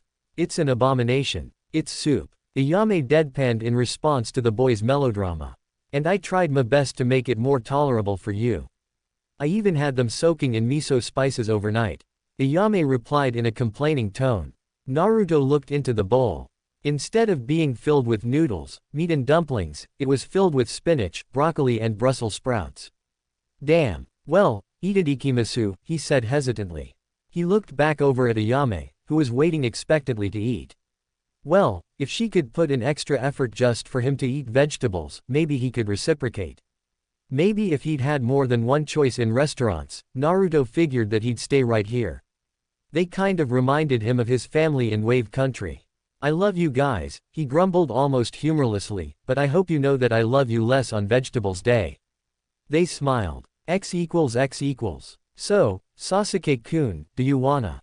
No. Well, how about? No. The Pinkett was dejected. He'd already shot down both her invitations before even hearing them, only by using a single-syllable word. She cowered like a dog with its tails between its legs. Later, Sasuke-kun. To which Sasuke didn't even bother to reply. The brooding Uchiha sighed and placed his chin in between the palms of his hands. As he sat on the park bench, he tried to take his mind of Itachi for once. The dobi. Am I the only one who saw it? I could see that the eraser was going to hit his goggles, probably hard enough to break them, but it was like he was trying to decide whether or not to let it hit him. But he's just a dead last. I am stronger than him, more skilled. I am an Uchiha. But it was strange. Sasuke could be prideful, and he acknowledged that. He could also accept that other people were stronger than him, and he knew that his own despised Ani was many times more powerful than him. What he couldn't accept was the fact that Naruto could actually be stronger than he looked, more skilled. If it really is like what I saw, why not let it hit his goggles? I know that they're cheaply made and sold at a discount price because they lack a meaningful purpose. Is it the goggles that he's fond of protecting? Or are the goggles hiding something? Suddenly, the Uchiha grinned. That's it. I'll just take the goggles from him. If he tries to protect it, it'll mean I was right. If he doesn't, then I'm just overestimating the Dobi. Now, how to kill Itachi. Sasuke walked off, falling back in his pastime of imagining himself torturing his traitorous elder brother. Though unrealistic, it was purely cathartic. X=X=X=. Ah, thanks, I guess. At least old man Hokage won't force feed me again. You don't make it easy, Naruto. At least you didn't run away this week. Naruto was exasperated. I attempted to. I would have gotten away if someone hadn't grabbed both my legs. He cast a half-hearted glare at Ayame. He couldn't believe that the mild-mannered girl could or would do something as to tackle his legs to prevent his escape. Well, that's it. No more of that ramen, Datbeo. Good thing I saved the best for last. The miso'll help get the vegetable taste out of my mouth. At least until next Tuesday. Chuki smirked. I'll just stay home on that day then. Naruto was feeling smug. Do you want the Hokage to send someone after you again? Naruto shivered. The last person the man had sent was no joke. He'd woken up in the middle of the night to see an Anbu in a Neko mask had tied his limbs to the four corners of his bed. The Anbu went on to shove vegetables in his mouth and then pinch his nostrils shut to make sure he ate it so that he could breathe through his mouth. Not an enlightening experience, or one he wished to have again anytime soon. Or ever, for that matter. No matter how much he'd told the Ichirakus that it was traumatizing, they'd only laughed, be it in disbelief that it was a joke or merely ridicule. Well, I'll see you later, guys. By the way, I need the 20 bowls of ramen for next week, you know, in those takeout bowls you guys have. Sure, Naruto-kun. When and where? The orphanage again. Ayame asked as she was given a small booklet of 20 sticky notes, all of them with an amateur picture of a whiskered smile. It was a drawing of a wide grin with 3 lines on either side of the grin, akin to aforementioned whiskers. One could say that Naruto drew his own grin as a signature of sorts, no doubt done as a sort of calling card or twisted autograph. Either way, Naruto's ego was leaked into it heavily and it remained to be seen if it was a good thing or not. Since it's you, Naruto, I'll do top-of-the-line service. It's a priority. Chuki exclaimed. Naruto-kun, really? This picture? The brown-haired girl asked, dumbfounded. There's nothing wrong with it. Later, guys. And with that, he jumped off the stool and made his way home. So what's the picture of? The elder Ichiraku asked. Ayame chuckled and handed one of the pictures to him. He took it from her and peered at it. Ha, that boy is certainly eccentric, still doesn't explain his attachment to that place, though. Naruto pushed open his door and sighed. Home sweet home. Is it, boy? You know it's in terrible condition. Hell, even those orphans you're trying to treat with the ramen live better than you. Tenten lives better than you. Why don't you go live there? Not only is it a pigsty, you're surrounded by people in this district who all hate you. Maybe we should run away again, it's worked out before.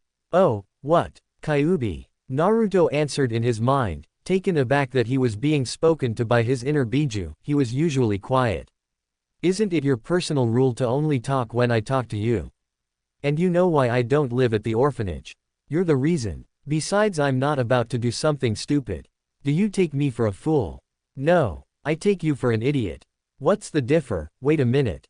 Goddamn Kyuubi. There was only a demonic-sounding guffaw coming from the recesses of his mind. Otherwise tended to be most of the time. Naruto walked into the kitchen and opened his fridge. Easy choice. Either water or milk. Sampling the milk, however, the choice dropped to one. He spat out the rancid milk directly into the sink drain in utter disgust. Bleg. I bought this milk 2 days ago. I'm just opening it. Kyuubi. He yelled inwardly. What's today's date? Do you know? The 28th. That's the. Naruto reached for his notepad that he always carried around with him and flipped to the part that was filled with names. Alright, shopkeepers, he continued to scroll through it. Found it, Says here that guy's name is Yoshiro Suhin. Wait, this is the 8th time thatting shopkeeper screwed me over. Is he hoping that diarrhea will kill me? Not very creative or likely, but it would be funny if it were possible, the Kyuubi commented. Shitting yourself to death. Hey. Trying his best to ignore the chakra monster's statement, the Uzumaki asked it for what it called on a coin flip. Spread a nasty rumor or just a normal prank? Naruto took a Ryo coin and flipped it. Rumor, tails. The coin landed back in Naruto's palm. Hey, you won again. You've picked tails for the past, what, 9 times? 9 times. 9 tails. Is that some bizarre coincidence? Bullshit. I think you're manipulating the spin somehow. You've gotta be cheating. The beast was nothing if not mock surprised. The nerve of you. Interrupting his line of speech, he felt something foreign pass through the seal. No, a crack. It wasn't actually a good thing, it was actually an eroded seal that he himself had made to help put a block on Naruto's eidetic memory. Things that had happened not worth remembering couldn't be held back anymore. Alright, enough of that. Remember what I told you about the seal. The bitch finally broke. Get in here. It's time. I gotta take it off before you turn retarded. No, I mean more retarded. Naruto grumbled, there is just not a chain long or big enough for me to do things that you deserve, you bastard. Despite saying this as if he was in a light mood, he was actually the complete opposite. I could feel it. I could start remembering some stuff recently.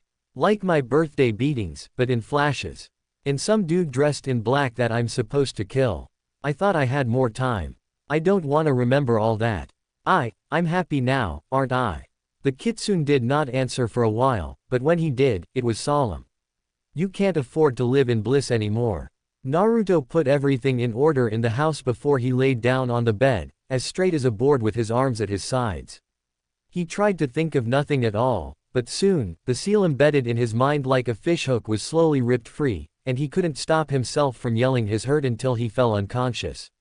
Chapter 7. She walked through the village to where she knew his house would be, and more than a little worried. The academy's school day was finished and her favorite blonde had failed to attend. While he openly admitted, no, shouted that he hated the academy for having too much damn bookwork, he never skipped a whole day. Come running in at the final hour a few times, but never a full day. Besides, while he was reckless, he wasn't stupid, or at least that she was likely one of the very few who thought so. The genin exam was the day after tomorrow. He wouldn't want to botch his chances by failing to attend. Without even realizing it, she had walked straight into the district where Naruto lived. She sighed. She did it again, she let herself fall into a state of autopilot. Even though autopilot mostly ran on muscle memory, this only went to show that she visited him a lot. Visited him without him knowing. No, she was stalking him when he left his home daily in the afternoons.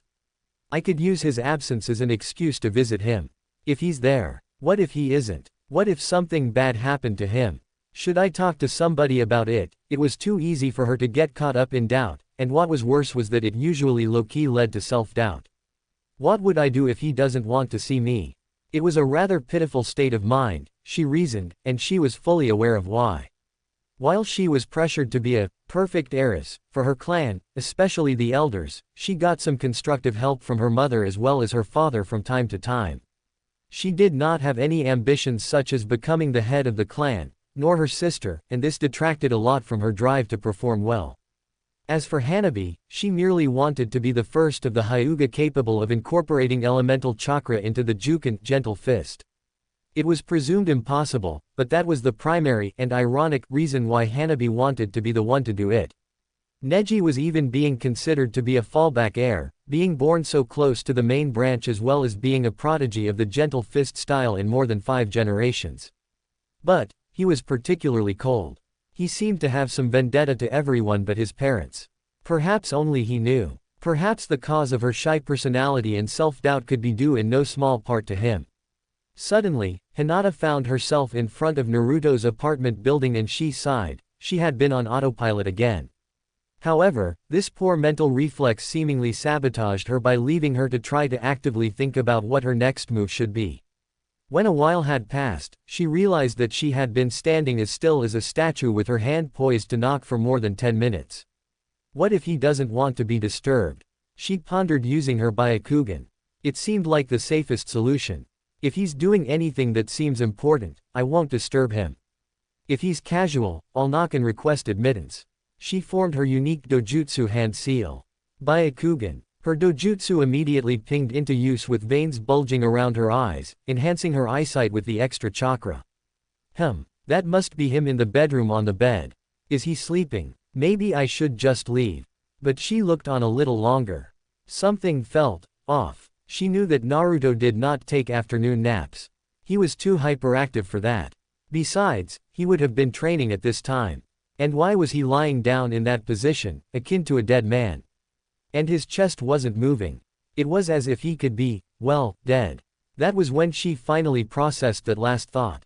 Dead. No. With that, all self-issues went out the window and hesitancy be damned. She took a step back and rammed the door. The lock easily gave way out of the dry rotting door jamb, but the privacy lock and chain held fast. She rammed it again and the lock came out with a piece of the door's wood stuck to it. She rushed into the bedroom and gasped, seeing her crush lying stock still on the bed. Naruto-kun. She was about to burst into tears when she noticed him take a small breath and exhale. Now relieved, she became embarrassed to practically breaking and entering his home when he was only sleeping. She stood and waited a little longer, trying to match her breathing with his, just in case he was actually having difficulty breathing. As she wasn't up for checking him physically, she'd probably just pass out. Inhale. After taking a deep breath, she watched and waited patiently to exhale when he did. Despite having taken a deep breath, she was still forced to exhale after a minute, and it was only for a while later before he exhaled. Something's wrong. His breathing's still much too slow even for sleeping. She checked his pulse at his neck and timed it. She was now grateful for all those hours she'd spent extensively reading about the human anatomy when she was just starting to learn the Juken. She checked him twice, but Naruto's pulse was barely 10 beats a minute, and very faint. Hinata was surprised and rapidly becoming anxious. It was as if he was hibernating, for lack of a better word. The Hyuga immediately started to pace beside the bed. What do I do? What do I do? Call someone. Who? Give him CPR. Mouth-to-mouth resuscitation. She looked back to the object of her crush as a deep crimson blush crept up her neck into her face when her mind went into overdrive thinking of the implications. Kneeling down on the ground next to where he was on the bed, she tried to nerve herself up to try. But with her own face merely inches from his, her own hesitance and feelings for the boy stopped her, and superheated her face in a fiery blush. And as sure as night follows day, her thinking of Naruto like that led to fainting, and her head slumped down on his chest. X equals X equals. The gigantic nine-tailed fox grumbled to himself morosely. It had been 13 years since he was sealed. He could easily escape, what with Naruto relinquishing control over to him so easily. In fact, this wasn't even the first time that he'd been able to, but the truth was that he didn't particularly care for escaping. He had his reasons, the most predominant of which was the fact that he had nowhere to be, not to mention the potential scenario that Naruto would die. There was also the argument that he was probably safer being jailed than being free and being sought after by all the nations to be jailed again. Sure, he could fight them off, but he doubted he'd ever get to nap in peace again. The Kyuubi wasn't necessarily an evil being, especially considering that he was consisting of yang, supposedly, good, chakra.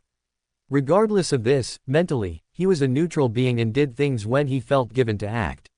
He helped when he felt generous, destroyed entire landscapes when he was pissed but otherwise just kept to himself.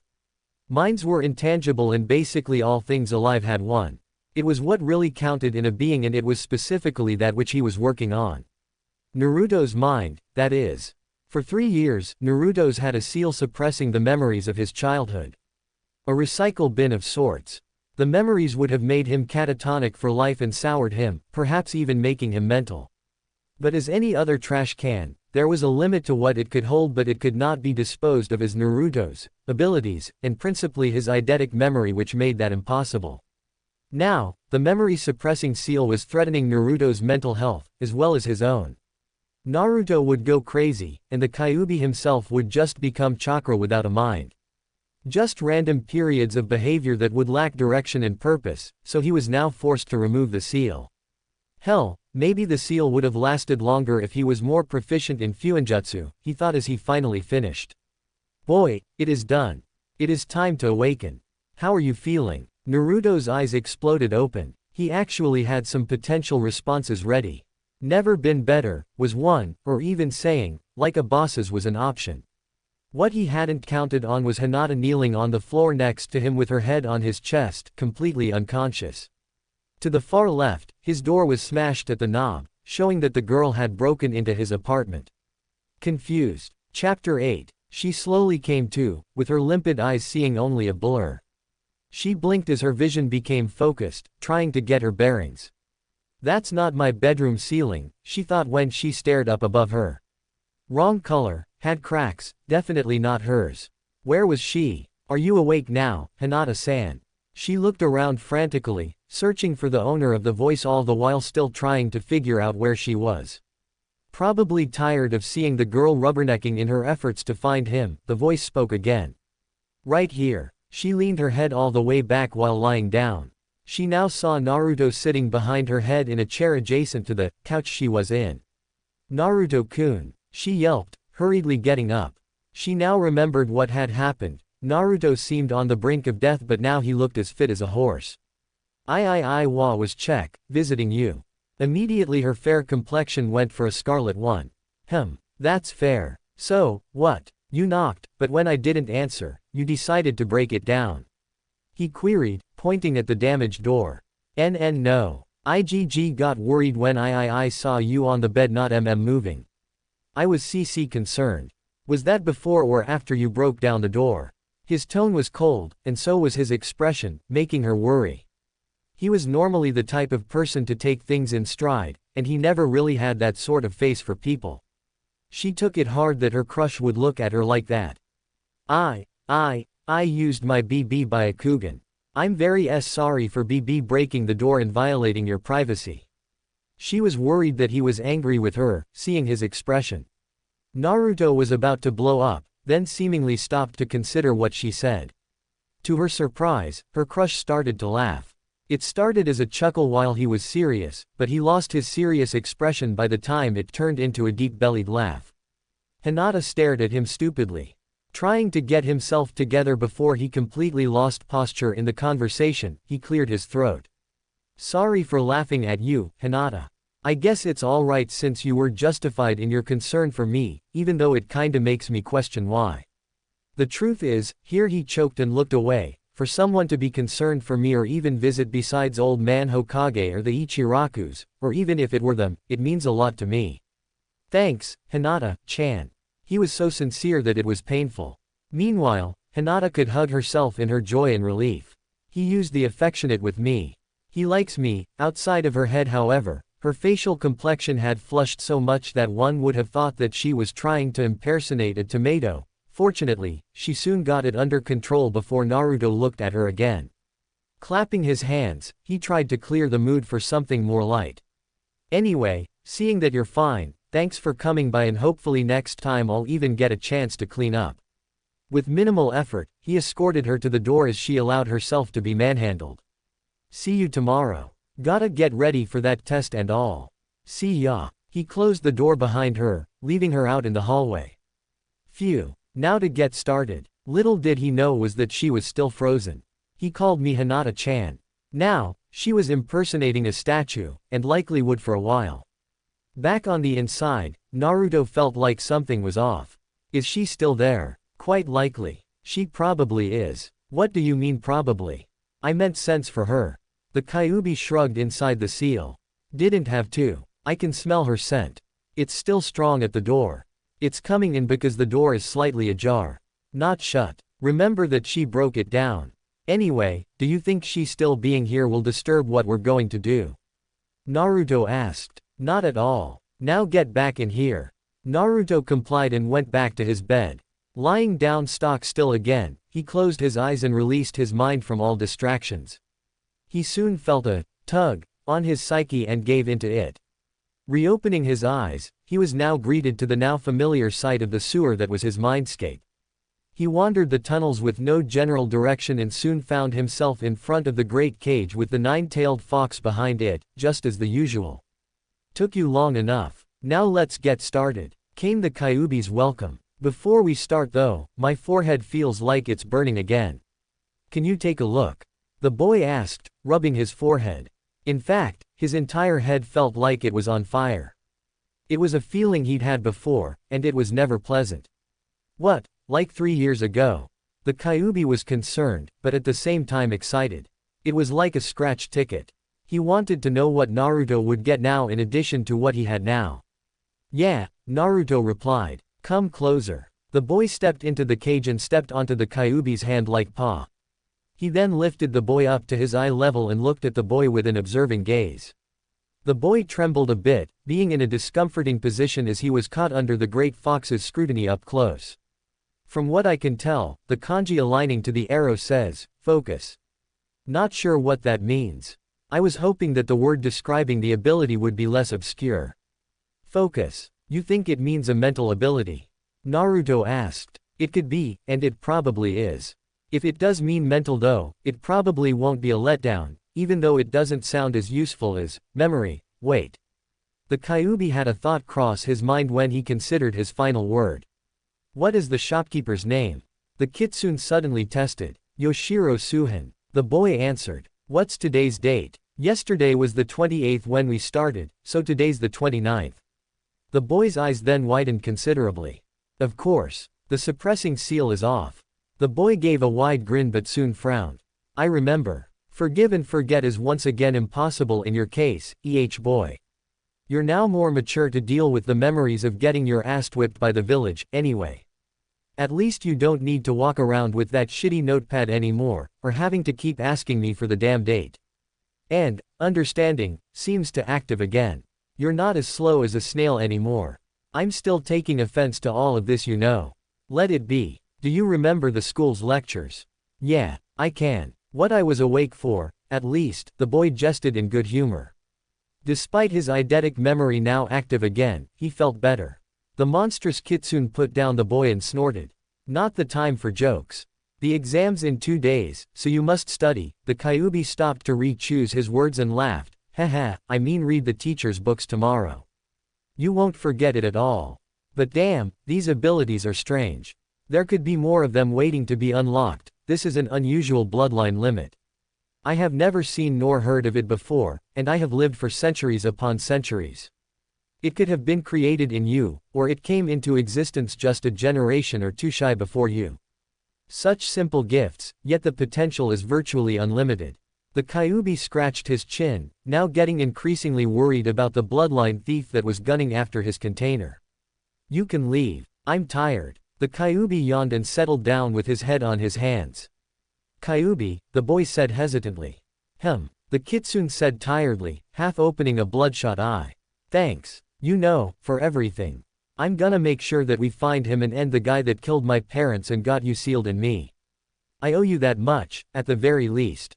Yeah, sure. You're welcome and all that emotional shit. Now let me rest. With a curt nod, the boy disappeared out of the mindscape, figuratively leaving the Kyuubi by himself. I never could understand that boy. Maybe I need some of his understanding ability, the Kyuubi muttered under his breath. On the outside of the seal, Naruto opened his eyes and waited for them to adjust to his overhead light, although he subconsciously believed that they attuned far more quickly than they usually did. He sighed tiredly with a hint of frustration in it. Yeah, I remember, especially when I got memory. Is it a blessing, or a curse? Making his way to the bathroom, he took off his goggles and looked over his still aching forehead in the mirror. There were 3 concentric circles there. 2 small arrows pointing to the east and west passed through the first circle. They had kanji in the circle at the back end of the arrow that said, understanding, and memory, respectively. But there was a new one that the boy beheld. There was an arrow that passed through the first and second circle. The kanji was, focus. Chapter 9. Sasuke had woken up a bit surly. He had planned to find out what the dobi had hidden under his goggles, or what was important about it. But Naruto had failed to attend the academy. Was he avoiding Iruka? No, that's stupid. In the past when he pranked Iruka in the morning, Naruto would come back to class in the afternoon. Why? The genin exam is in 2 days. He has to come today, if not tomorrow. Or he'll fail. Yes, today's the day. I'll find out, one way or another. Even he himself didn't know why he was letting himself think or obsess over something so trivial. but it did occur to him that it was likely due to the fact that he was bored, and the academy itself was humdrum. He suspected that he was at the top not only because of his prestigious clan, but also because he practiced the most when he was at home, and he was the only one who did, save for a few like Shino and Kiba. The latter was probably practicing his clan's taijutsu all the time, which would explain his dismal grades. But the tests were also tied in with practical knowledge, like shuriken throwing angles. That's why Sasuke reasoned that he was at the top.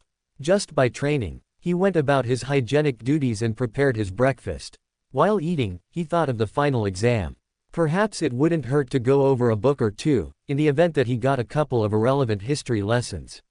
What was he supposed to do, throw around useless history facts instead of shuriken? How would that kill his older brother? Regardless, his patience tested, Sasuke read. After finishing up, he left his house to make his way from the Uchiha compound to the academy. Along the way, he was greeted as usual. "Ohayo, Sasuke-san." "Hello, Sasuke-sama." This was the typical greeting from the civilian Uchiha. They could not reproduce the prized Sharingan that was sought after by the village. They disliked him, he presumed. The villagers in general kept calling him the last loyal Uchiha, as if the civilian ones didn't even exist. His brother had murdered all that were capable of using or reproducing the Sharingan. Those civilians mattered somewhat to Sasuke. At least for now anyway. Until his own Sharingan activated, he was one of them. He would play along with their hidden snide. "Ohayo," he answered. As soon as his Sharingan activated, his brother was going to be in a whole lot of trouble. =x=x= 497, 498, 499, 500. He pushed off one last time off his hands into a squat, then rolled backwards over the lateral side of his right arm. In the final moment of the occurrence, he backflipped neatly, landing on the balls of his feet on the very edge of the roof of his apartment building. Perfect. And that's that. Tomorrow's the exam. What are your plans for the day? I'm sure you don't expect to just walk up to the teacher and ask politely for his notes, do you? Actually, that's exactly what I expected to do. The boy's sweat dropped. Anyway, I've been thinking. I have, understanding, again, okay. Damn, I know I acted like an idiot for the past few years, but it's over now. I guess so. You even entered the mindscape almost as soon as you felt like it. Focus, seems mediocre at first, but now I'm thinking of the possibilities. You could even perfect, mind over matter. To think, you could be tortured and you would be able to whistle through it all, simply by having your concentration elsewhere. Yeah, true. But I don't intend to get tortured anytime soon. Anyway, I've been thinking about the Genin exams. Go on. The Kyuubi was curious. It all boils to 200. At this, the Great Fox was confused. That didn't happen often, and certainly not within the past couple of years. He prompted the boy to explain, and Naruto obliged him. Exam results. Think about it. It all comes to 200. In the exams, they determine team placements by combined scores. They place the top 2 of the class with the bottom of the class. It's like a sum to 11. 1 plus 10 equals 11. 2 plus 9 equals 11. 3 plus 8 equals 11, and so on. I understand. The top 2 best in the class plus the last is like adding 100 plus 100 plus 0. As it gets closer to the middle, you would see something like 90 plus 90 plus 20 or 70 plus 70 plus 60. A sum to 200. In other words, Sasuke plus Sakura plus you equals shit. The Kyuubi now realized what his container was driving at. Yeah, it worries me too, especially having to go on a team with Sasuke, even though I really don't mind Sakura that much despite how punch-happy she is. But think about it. We could use this knowledge to manipulate who we could want as a team. Naruto was growing excited, but his mind did not wander thinking of the possibilities. Naruto went about his normal hygienic activities while he kept up the discussion. Let's see. Using numbers, without counting those ordinary civilian ninjas. They have nothing notable. They all average out each other. Sasuke, 95. Sakura, 95. Shino, 90. Hinata, 90. Ino, 80. Choji, 80. Shikamaru, maybe 30 or 40. Kiba, 20. Me, 10. Naruto snorted while Kyuubi laughed out loud. You had it coming, boy. What with falling asleep and truancy in the mornings and whatnot. You know it wouldn't have made sense anyway. My memory sucked at the time. True. But you could have taken notes. We're straying from the issue. By now, Naruto had donned his new outfit. It's safe to say that I, the Uchiha and Haruno will be a team. In Izuka, Aburame and Hyuga will be on another and the last team will be a repeat of Ino Shika-cho, being comprised of Yamanaka, Nara and Akamichi. Let's see. The members of Ino Shika-cho are out. Besides, one's perpetually lethargic, one needs to constantly eat to store fat and has no stamina to support his weight in Ino, he grimaced. Gives blondes a bad name. Oh, as if you were any better. He ignored the jab at his intelligence. I don't want the stuck-up Uchiha on my team, and maybe, I guess I don't want Sakura on my team after all. That leaves Kiba, Shino and Hinata. You should definitely go for the Hyuga. She obviously likes you enough to visit you when no one else would. The Kitsune did not mention that the girl was infatuated with him though. He was content to let his container figure it out. He would simply count the days it took him before he realized, starting with today.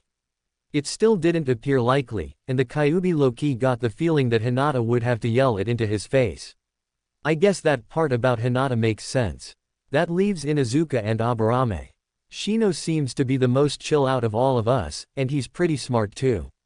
Kiba, now, he would probably be constantly fighting for dominance like his clan.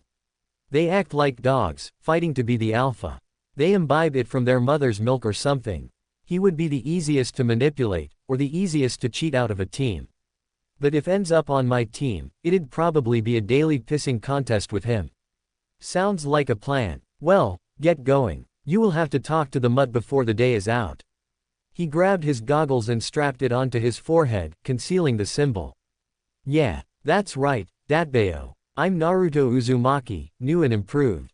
He rushed out the door, but had to pause in order to stop up the door with some paper and jam. I really have to get the door repaired later. Thieves could just walk right in, he mused. What do you have worth stealing? Trying his best not to yell out loud at the Kyuubi for not his constant immature teasing, Naruto ran to the academy. Having arrived early, he stopped at the institution's library and picked up a book about Konoha's history and went into his classroom.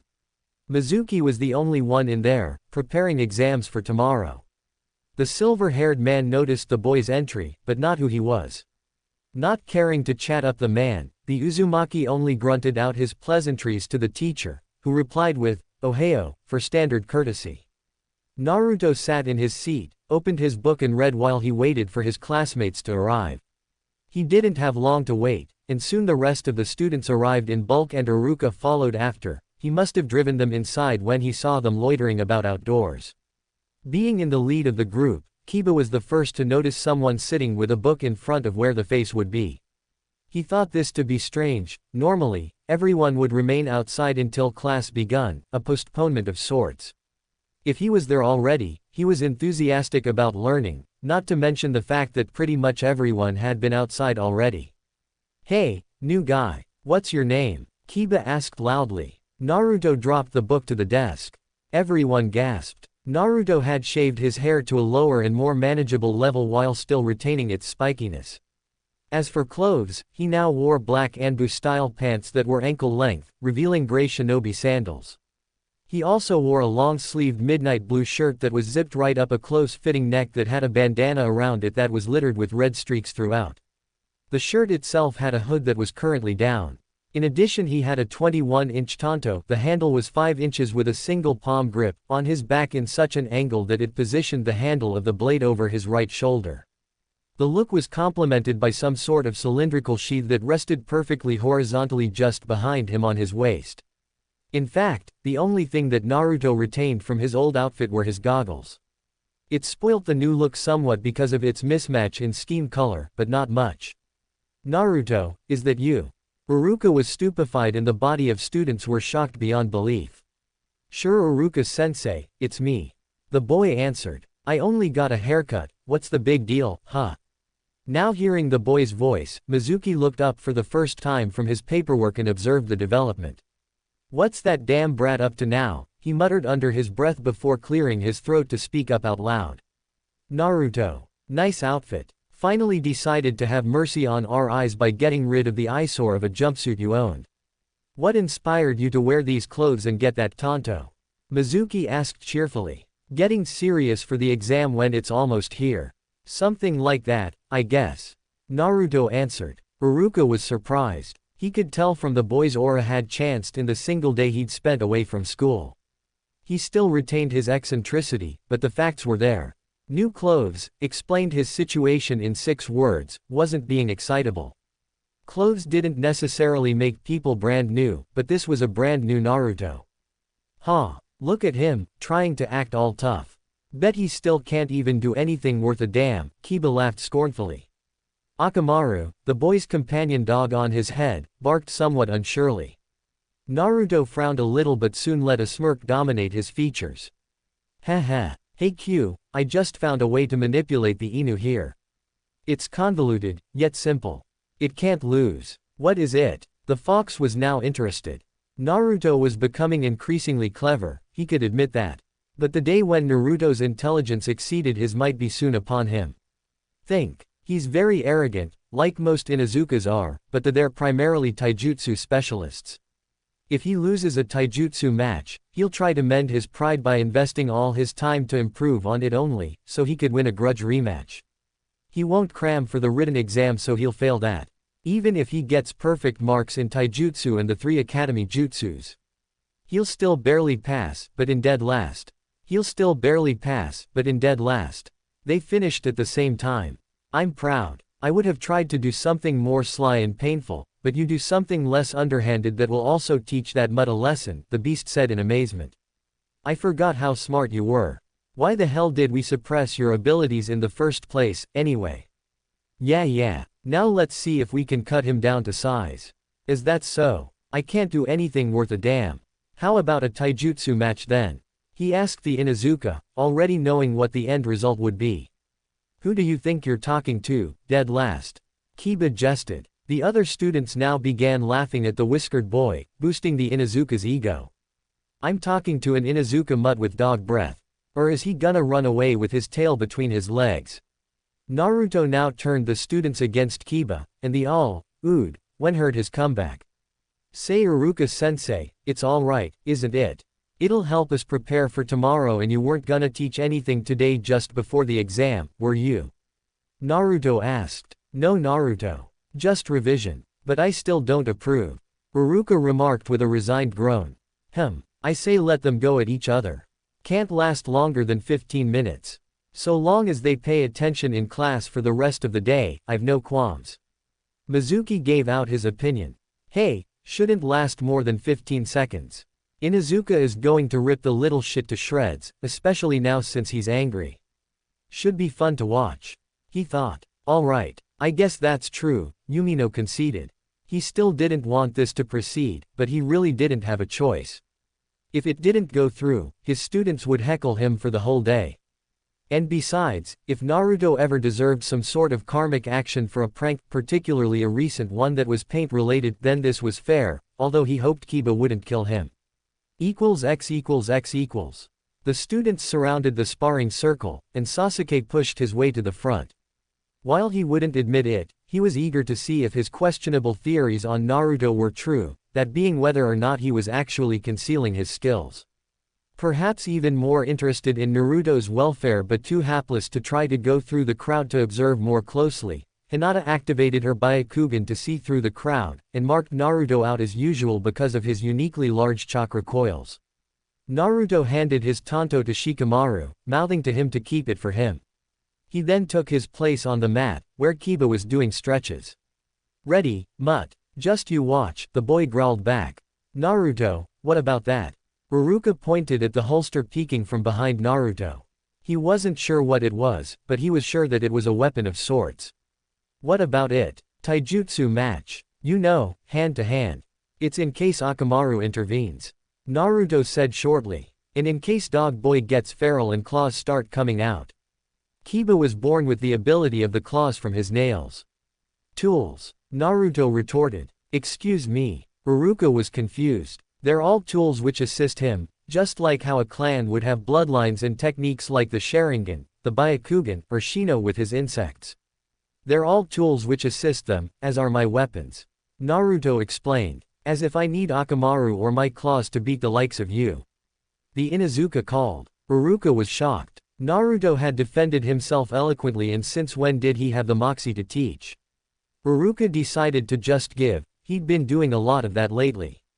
Naruto, seeing Kiba finally settle into his pouncing stance, went into his own. He stood sideways to Kiba, positioning his left foot facing forward towards him with his right foot behind him, pointing to the right. Most of his weight seemed to rest on the left leg. Also, he stood mostly on his toes and his outstep while his arms were loose, hanging a bit limp. The students were all thinking that it was not the academy's stance. Some said it looked weak, some said Naruto made it up, and still others laughed. Honestly, Mizuki was a bit more fascinated in the stance than most, but was far more interested in the coming beatdown. He stepped forward and started the match by swiping down his hand. Hajime. Kiba, deciding to end the match quickly, sprinted at his opponent, thoroughly intending to knock Naruto out with only one punch. That'd teach him not to overstep his place. Naruto angled his head to the side and caught the offensive arm and pulled on it, adding his opponent's running momentum, and pulled Kiba past him. While he passed him, he stuck his foot in the way, tripping him. Kiba face planted instantly, and all the students laughed at him. He jumped back up onto his feet, seething. He had been careless. Naruto was stoic, and that only served to piss him off more. He threw punch after punch at him, kick after kick, each being countered and him being thoroughly embarrassed with each passing one, as well as growing tired. Akamaru barked concernedly from the sidelines. Finally, he decided to kick Naruto, below the belt, aiming for his groin. Naruto, seeing that he wasn't going to give up, decided to go on the offensive. He sidestepped the kick and delivered his own kick to the back of Kiba's leg behind his knee, point driving upwards. Gasping in pain, he abandoned the failed kick, holding his leg. Naruto didn't give him a chance to recuperate, kicked away Kiba's pained leg, delivered two quick punches to his side and one to his gut. Kiba tried to yell in pain, but all his air was pushed out of him. With his head about to hang down, Naruto dropped into a crouch and delivered a powerful haymaker to his chin that made his head snap backwards in a hurry, lifting him up off of his feet and making him landing on his back. Suffice to say, Kiba got knocked out. Naruto, now done, looked around at the crowd of students, as if daring someone to say something he didn't like. Chapter 10. They were completely speechless with mouths agape. The dead last of the class just beaten the second best of the class in taijutsu and made it look easy. Iruka was the first to regain the power of speech, but his words were still barely coherent. KKK Kiki Kiba lo lost to NNN na Naruto. Naruto walked up to Shikamaru and retrieved his tanto from the unmoving boy and strapped it back in its rightful place. Thanks Shikamaru, Naruto stated. Shikamaru blinked. This is beyond troublesome. Damn Naruto, where did that come from? Is it really that surprising? I mean, all I did was spar with him. He was going to kick me in my groin, so I encountered it. That's all. Naruto defended, getting increasingly incensed. You know how painful kicks down there are. Have you ever gotten kicked there? That was unexpected, Shikamaru began. So what? Am I supposed to just grovel in front of people who are better than me? He's supposed to beat me in a match because I'm a dead last. He retorted angrily. I have at least twice as much potential as everyone else. He added in his mind. So true. That was a hard hit though. We still actually need the brat to take the exams tomorrow. Shikamaru silently stared at the boy in front of him. The boy's eyes seemed to slightly glaze over whenever he thought to himself, as it were the case now. It was almost as if he were talking to someone. Naruto is such an enigma.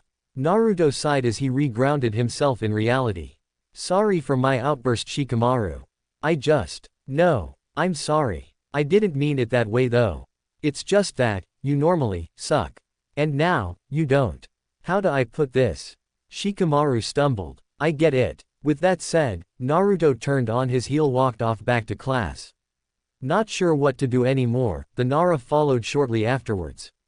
It was only after the two boys left that everything erupted into chaos. What the hell just happened? The dead last beat him. Kiba lost. Roanna, you bet me 15 Ryo that Kiba would win. Pay up. Mizuki slipped away, no doubt to do some serious thinking about what he just saw. That left Iruka to clean up the aftermath. Hey, the Dobi did it. That's more evidence that points to him knowing and being capable of more than he lets on. Perhaps I'll find out something more under those goggles. After all, even with his new outfit, he kept his goggles on. There has to be a legitimate reason. Sasuke thought, walking off to sit under a tree to watch the development. Perhaps someone may even unconsciously yell a viable theory as to how and why Naruto won. Surprising. It's almost as if it's a brand new Naruto. He gives off a more confident and serious vibe and he sounds refined. My insects insist that it is indeed him, identifying him by his chakra signature. This requires more information. Was he holding back or acting irrationally on purpose? He couldn't have amassed the skills to beat a taijutsu brawler like Kiba in just a day, or even a month when Kiba has practiced every day even before attending the academy. He had to have been receiving special tutoring for some time. But why would he hide his skills? To what end? The stoic bug user remained unreadable to the outside world. But it was obvious that he was thinking of the match, who wouldn't be? Naruto-kun won. Hinata breathed a little easier. She had worried that Naruto would have gotten hurt and lost badly to Kiba. It seemed that her concerns had been for nothing. But she couldn't help but wonder if his new behavior was due to what had happened the day before. She blushed when she remembered that she had broken down his door, and how he reacted when he found out what she did. Ino picked up a stick and poked the still unconscious Kiba in the side, but found him unresponsive. Is he dead? He's not dead, Ino pig.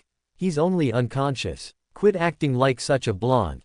Sakura yelled. Oh yeah, billboard brow. Ino pig. They immediately started butting heads like cattle, fighting for dominance. Haruka gave a long exhale. It really was Naruto's gift to make a class go chaotic in no time flat. Everyone, get to class. Back in the class, Naruto sighed and placed his head on the desk. As he blinked he found himself in the mindscape in front of the seal. He peered through the bars and found the great fox sitting on his haunches, waiting for him. What do you want? I need advice. That will be one extra, you know. And I'm already on 97.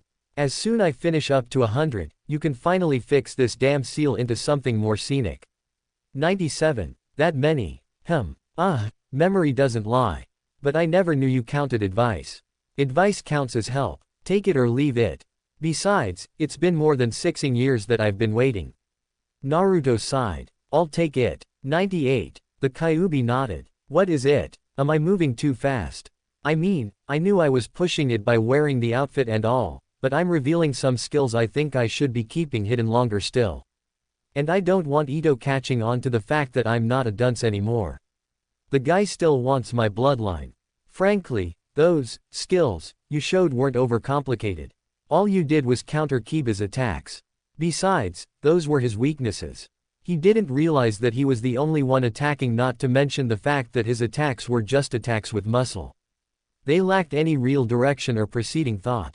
I don't think you have to worry over anyone suspecting what we do or did, and Ito's probably far away from here.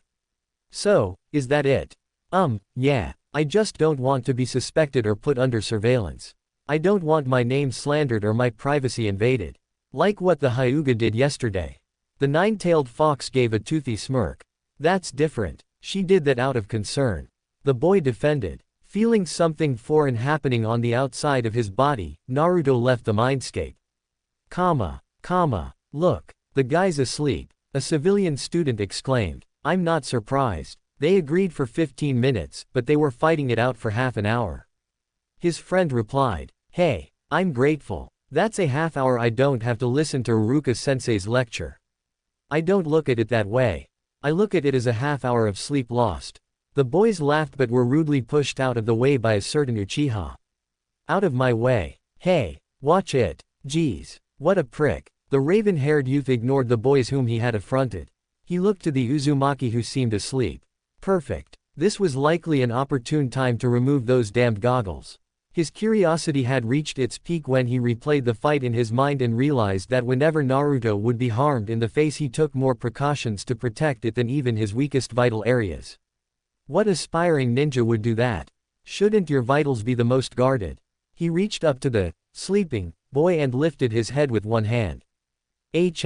Unresponsive. Must be a heavy sleeper. How pathetic. Sasuke-kun, what are you doing? Ino asked. The Uchiha did not answer as he grasped the boy's goggles with his free hand and started to pull it off. Naruto's eyes opened all of a sudden and grabbed Sasuke's offending hand.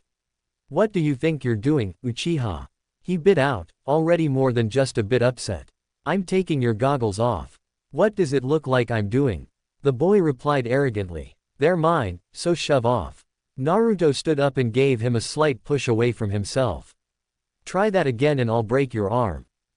He could still be an idiot. I could just ask him. Sasuke thought. "Can I look them over?" he asked. "No. Sentimental value." The Uchiha said something he never thought he'd say. "Please." He strained. "Sorry, no." Naruto was shocked to hear the Uchiha showing courtesy. Perhaps there was hope for him after all. "Naruto baka, just give Sasuke-kun the stupid goggles." Sakura yelled at the blonde-haired boy and attempted to punch him in the head.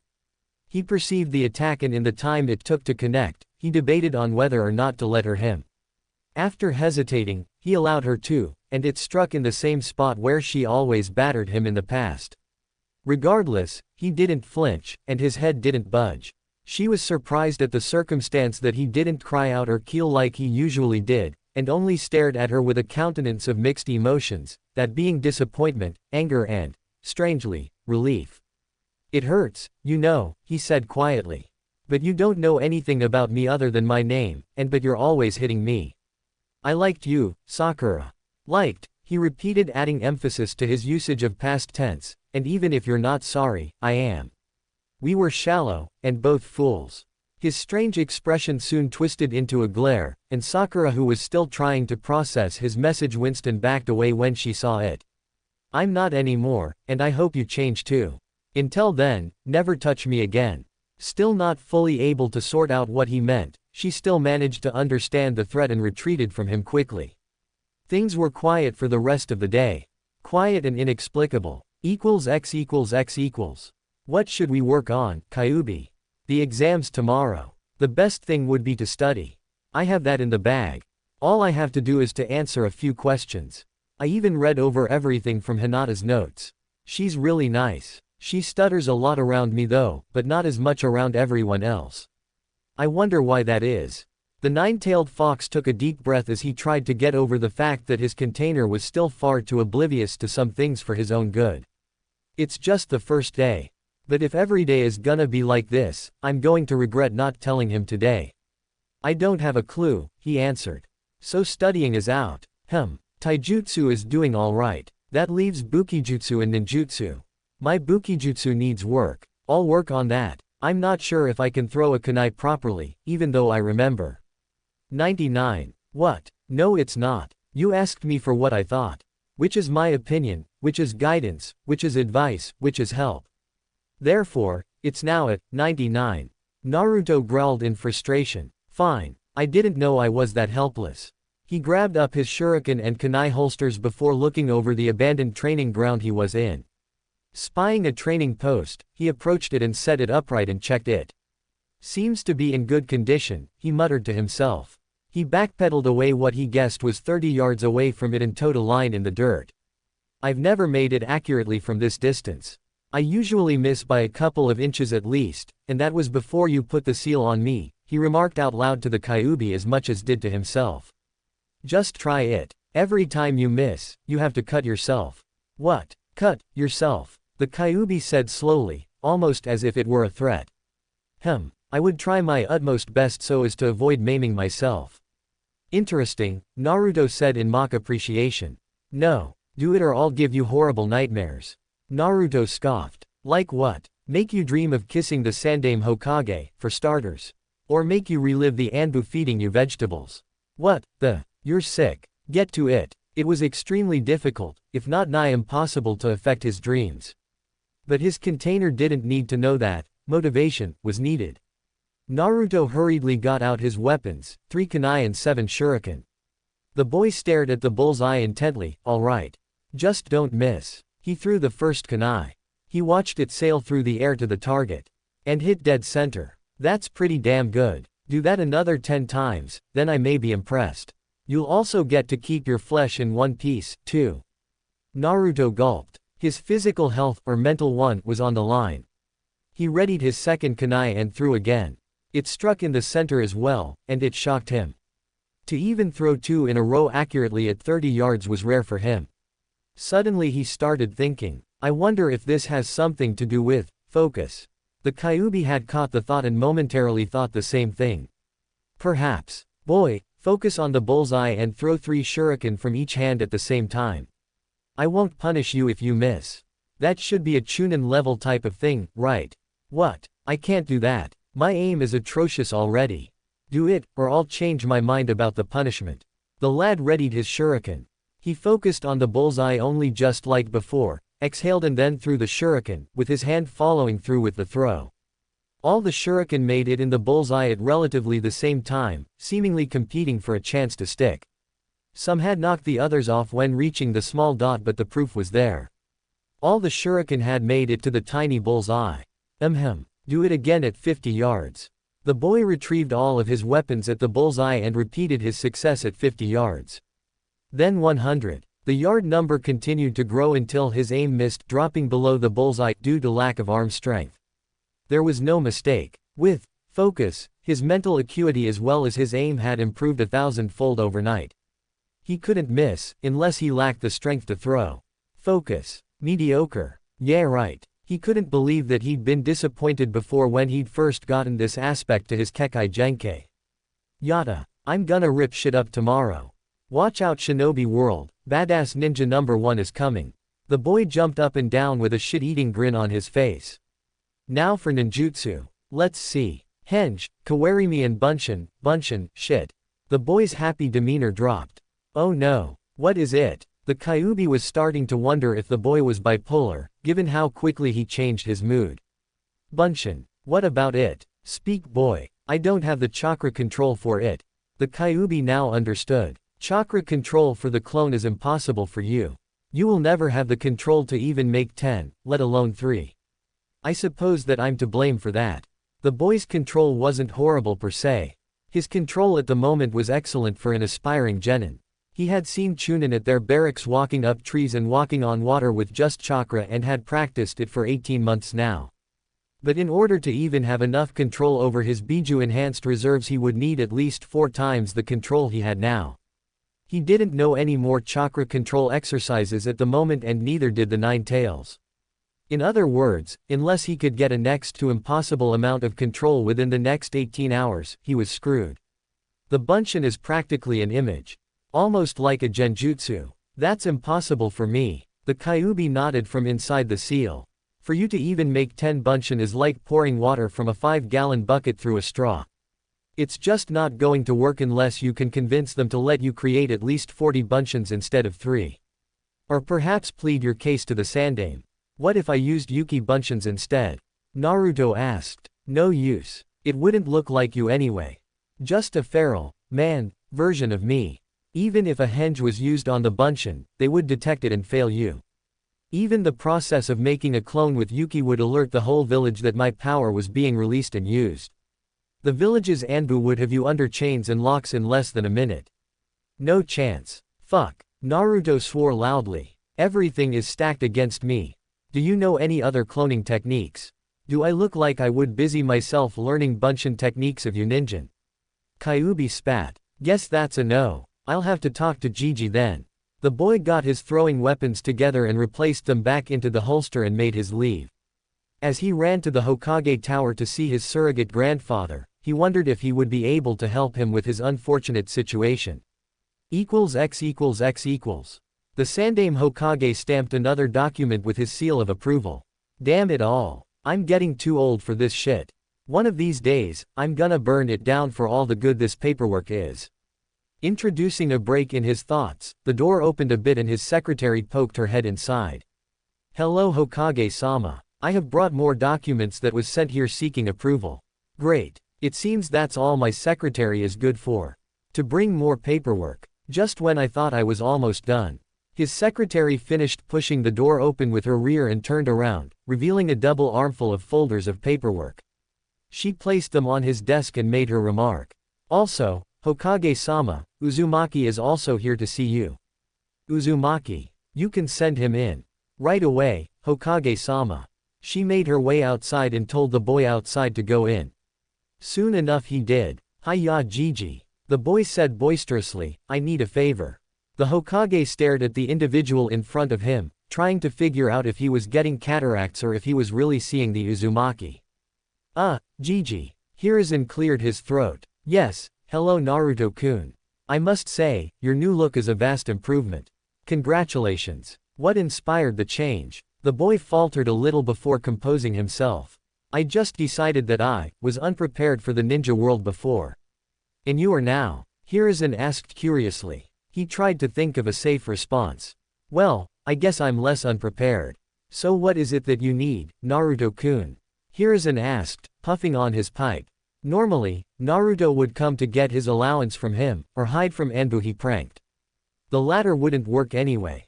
But he had to concede the truth. If Naruto used his allowance to buy his new gear, it was money well spent. It's about the exams tomorrow. What about them? I can't do the Bunshin no Jutsu, Gigi. How so? Are they not battle viable, or that you can't make number necessary? He knew the actual problem. He was actually testing Naruto's knowledge of his handicap.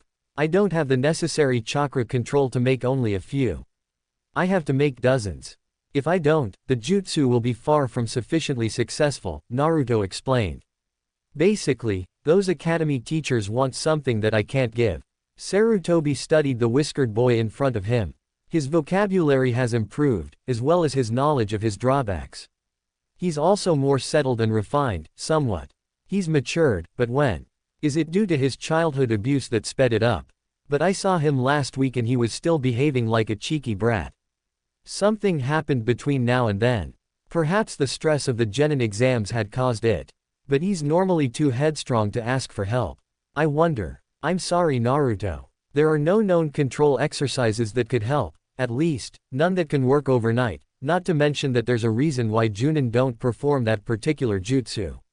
I acknowledge that it's very difficult on their high chakra reserves, as well as being next to useless in battle, being only illusions that cast no shadow of their own.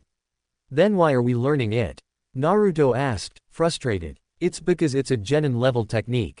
They are considered that because if you cannot perform them at that level then you are not considered worthy of being a ninja. However, after enough progress, genin will pick up higher level clones from their Junin instructors like elemental bunshins. By the time you reach Junin, you pick up the shadow clone jutsu, those have a lot of potential. But it is a forbidden jutsu, severely taxing on chakra reserves.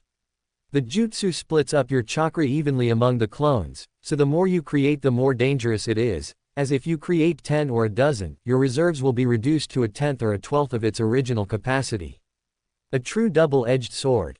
Not to mention the mental issues from received memories when they disperse. Are you still following? Yeah, I'm still following. Were you expecting me to fall asleep or something? Yes, I did. If what you're saying is true, then why not teach me a higher Bunshin technique? Naruto pleaded. Since I have more chakra, I should learn a more advanced clone jutsu, that's common sense. I'm sorry, Naruto-kun. If I help you directly with your training, it would be frowned upon because of my position giving you something of an advantage, Sarutobi explained. How about, indirectly, then? Naruto whispered in a scandalous-sounding tone. No, Naruto. My position was built on trust. I cannot disgrace it by dealings done under the table. Naruto was disappointed. What? Isn't that what being a ninja is all about? Gotta pull a little sneaky from time to time, am I right? Seeing the man's frown made the boy deflate. What if you find some way for me to make more than the ruled 3? Can't that work? I don't predict much good coming from that Naruto. It would show me making a special case for you, another example of favoritism. I cannot do anything within my power to help. Perhaps you could ask them tomorrow. The only other solution points to that of you requesting a Junin or Chunin's help to teach you a new Bunshin technique. I recommend favoring one right now. Now it was Naruto's face to show how upset he was, despite trying his best to hide it. He knew that the Hokage wanted what was best for him, even though this was probably one of the worst things he'd ever done to him, that is, not helping him in the way he should have. I guess so. Thanks Gigi. You're welcome, Naruto-kun. Naruto made his exit and shut the door behind him. Sarutobi released a huge sigh. The aged Sandame returned to his paperwork, yet unable to think of anything else than seeing the boy's disappointed and accusing expression. Accusing him of sabotage and neglect. Most likely guilty. He was especially guilty of not trying more. X equals X equals. Well, at least you tried. I know. But none of the higher-ups wanted to train me. Probably because of my status. Didn't know I was discriminated by them too. So many excuses. Busy, late, don't feel like it, sick relatives. Naruto was growing angrier with each excuse he repeated. Fuck, we'll show them, Kyuubi. Why are we even trying to get on a team, anyway? Just to have one of these Junin pricks order us around. He exclaimed the last question, exasperated almost to the point of tears. My teammates probably won't even work with me. Fuck, each expletive growing louder than the last. He kicked down his dilapidated dining room table and it fell over, collapsing in pieces. He finally huddled in the corner of the room, crying. Why? He sobbed. I don't even want that damn hat anymore. To be leader of a village like this. They alling hate me. Look, Naruto. The Kyuubi slipped and called Naruto by name, a rarity in itself. The distraught boy barely noticed in his emotional state. Yeah, you know what you want. You want to kill a scum-sucking bastard who wants to eat your goddamn brains just to get your Kekai Genkai, and if he isn't wiped out, a lot of people are gonna die. You want to become someone that people can look up to, not necessarily the Hokage. You want to get powerful to do everything you want. And if you are going to allow a simple bunshin to stand in your way of that ambition, you're not Naruto. You're just a washed-up wuss who gave up. Now get the fuck up and grow a fucking backbone. Naruto, who had been listening half-heartedly, restrained himself from laughing at the adverse temperaments in the attempted motivational speech but had his usual confidence and determination return. That was clear by merely looking at his eyes. That's right. He knew why he lived, if for nothing else, he wanted to avenge the death of his parents. That was his drive and he wasn't going to have some ignorant civilians and biased ninjas stand in his way of that. If anything, they were the ones that pumped him full of the hate that made him want to take it out on his parents' killers. Thanks Kyuubi. I needed that. Kurama. Excuse me. That's my name, boy. My name is Kurama. I'm getting so damn sick of you calling my title as a name. Hey. Good night Kurama. Good night Naruto. X equals X equals. Next, Uchiha Sasuke. The instructor announced. Said boy frowned and stood. Finally, it was his turn. Ninjutsu was his forte, his field of expertise in the class. He would do nothing short of perfect. He made his way to the designated room and shut the door behind him. Troublesome. Couldn't they have let me just go on home? A certain Nara grumbled to his whiskered companion. I already passed. There was no need to keep me here. Quit your complaining. At least you passed. Naruto retorted, eyeing Shikamaru's Hitai-8 with rising envy. He had tied it around his upper arm on his biceps. It's a forehead protector, why don't you wear there? I'm not complaining. I'm merely saying how displeased I am. And it doesn't matter where you wear it, as long as you have it in noticeable view, it's not against the rules. And what do you mean, at least I passed? Practically everyone passed. Only you and Ino are left. Troublesome. I'm saying that because, there is a high chance I won't. You seemed confident doing the written exam, which is unusual for you I might add, aced taijutsu with Sasuke and Kiba. All that's left is ninjutsu, and that's a breeze. Even I didn't complain doing that. Fortune smiles on the lazy, Naruto bemoaned. The door opened again to reveal a raven-haired youth sporting his Hitai-8 on his forehead. He smirked and reclaimed his seat. Almost as soon as he did, fangirls surrounded him. It only served to make him drop the smirk for a look of slight exasperation. Next, Uzumaki Naruto. Naruto heaved himself up and steeled himself. He went inside to see both Mizuki and Iruka sitting behind a desk, with a box with a few headbands in it. So close. Okay, Naruto. Please begin. Perform a henge. Anyone special? Naruto asked Iruka. Do anyone? Naruto placed his hand in a ram hand seal. Henge. He was surrounded by a thin layer of smoke. The smoke soon cleared to reveal a perfect version of Iruka. Naruto. Pay attention. Naruto shouted in his impersonation. Excellent. The yell was comical and unnecessary though. Iruka was displeased. Now to perform a kawarimi.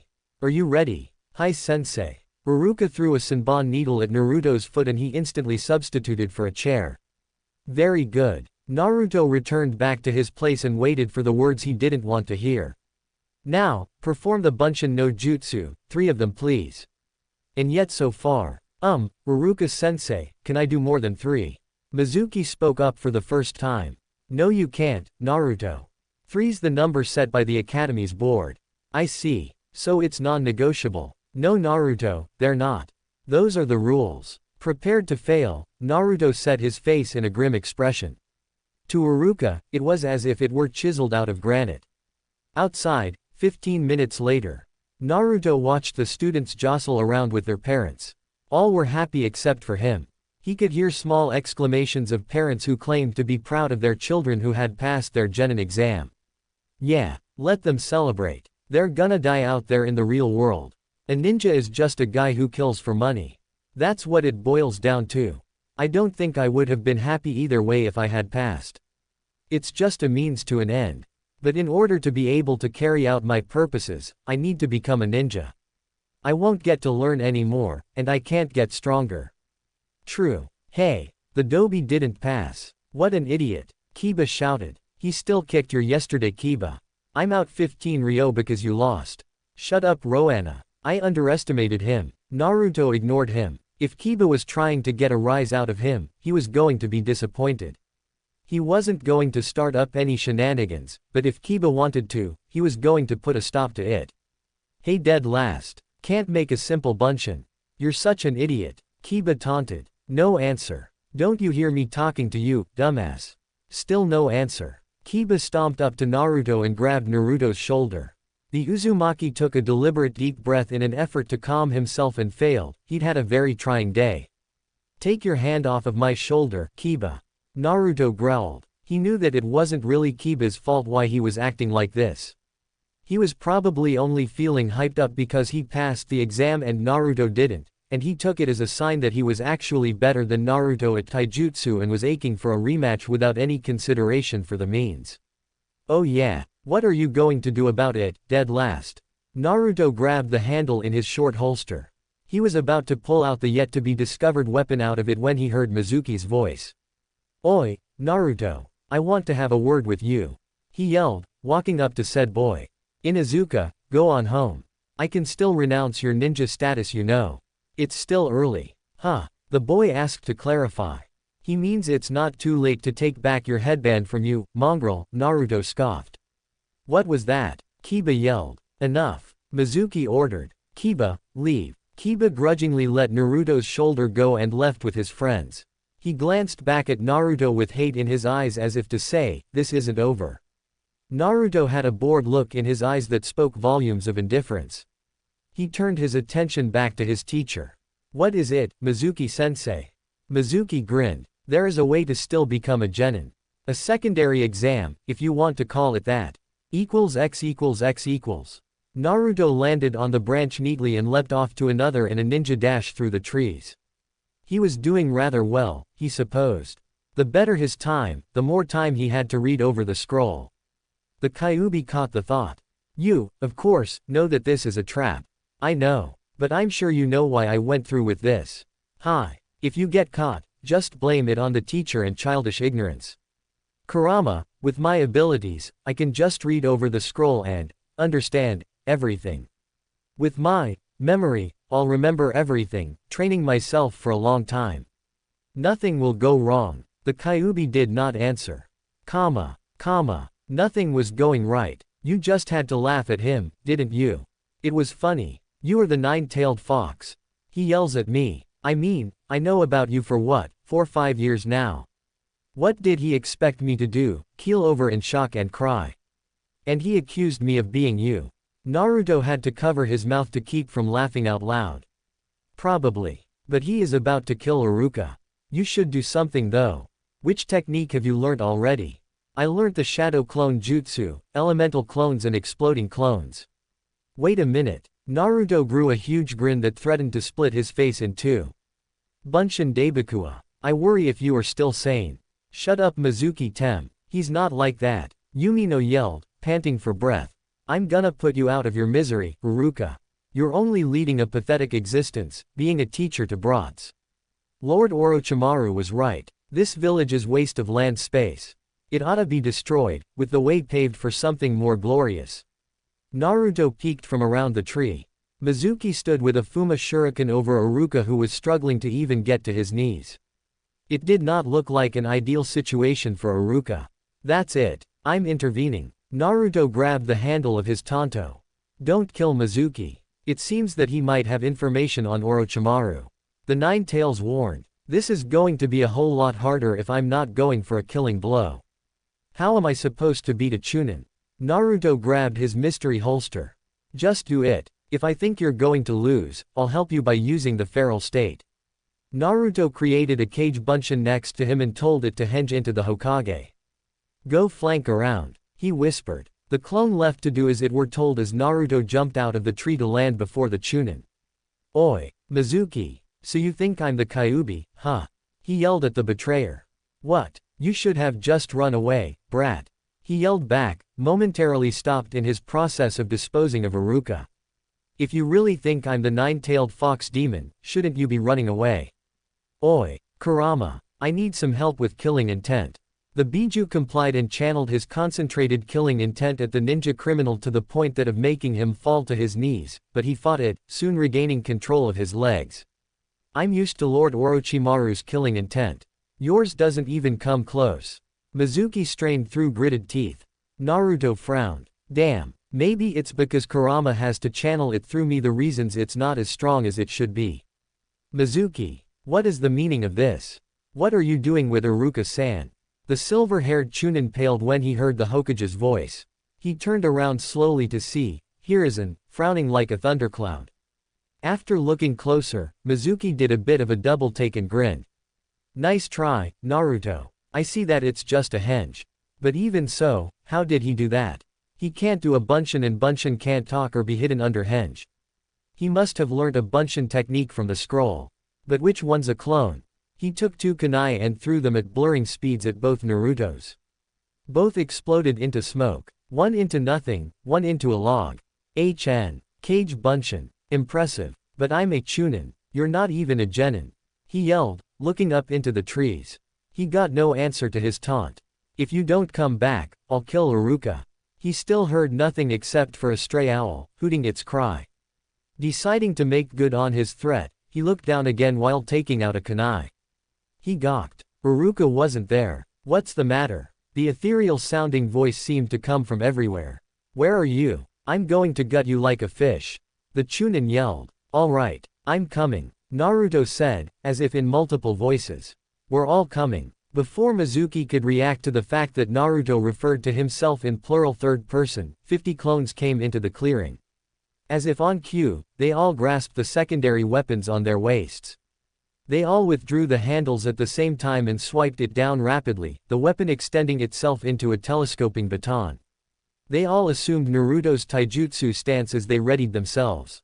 Mizuki was feeling overwhelmed, but he didn't let it show. Get him. The clones charged the traitor, bomb rushing him. Mizuki took out a kunai in each hand and prepared to defend himself. He swiped at the closest clone and he puffed away into smoke. Seeing a clone about to strike him in the face, he dropped to his knees, letting the clone strike another of his brethren. He threw one of his kunai at a very suspicious-looking clone that seemed inactive, smirking in satisfaction when he saw it bleed. All the clones dispelled. I knew you were the one. You didn't try to fight like everyone else. Mizuki walked up to the collapsed boy who was holding his chest. Mizuki readied his last kunai and chucked it at Naruto's throat, grinning in satisfaction when he saw the boy begin to bleed out. There was momentary pause before Naruto seemed to lose color in every fiber of his being before he fell apart into water. Water bunshin. Immediately following, an Iwa clone dropped out of the trees onto the baffled Chunin with only his knees onto Mizuki's shoulders and then dispersing into rocks, further injuring the man. With the silver-haired man crying out in pain, yet another voice sounded from behind him. Futon.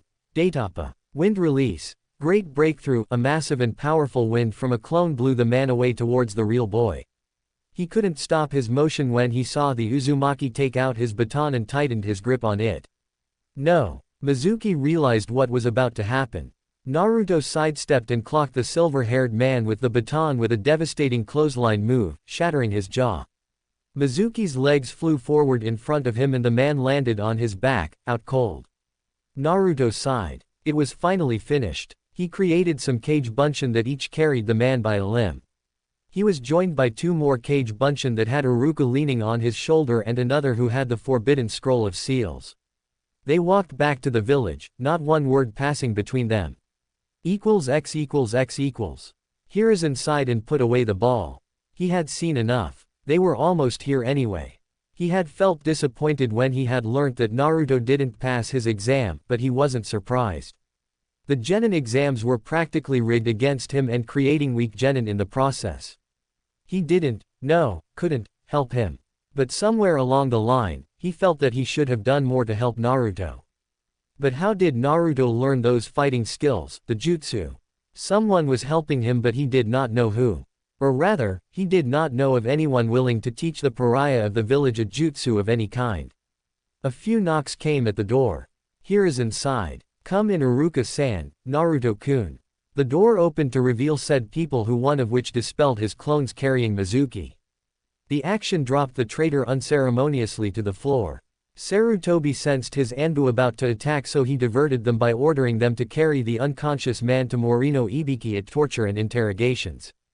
They disappeared with the captured man, akin to nothing more than spirits. Hokage-sama, it's been a long night for me, I would like to return home, or go to a hospital, and I may have injured something. The Chunin requested. Very well, Iruka. You may go. The Chunin was about to go when he hesitated. Naruto. The boy turned around to look at him. Hi. Yumino took off his headband and walked up to Naruto and dropped it into his hands.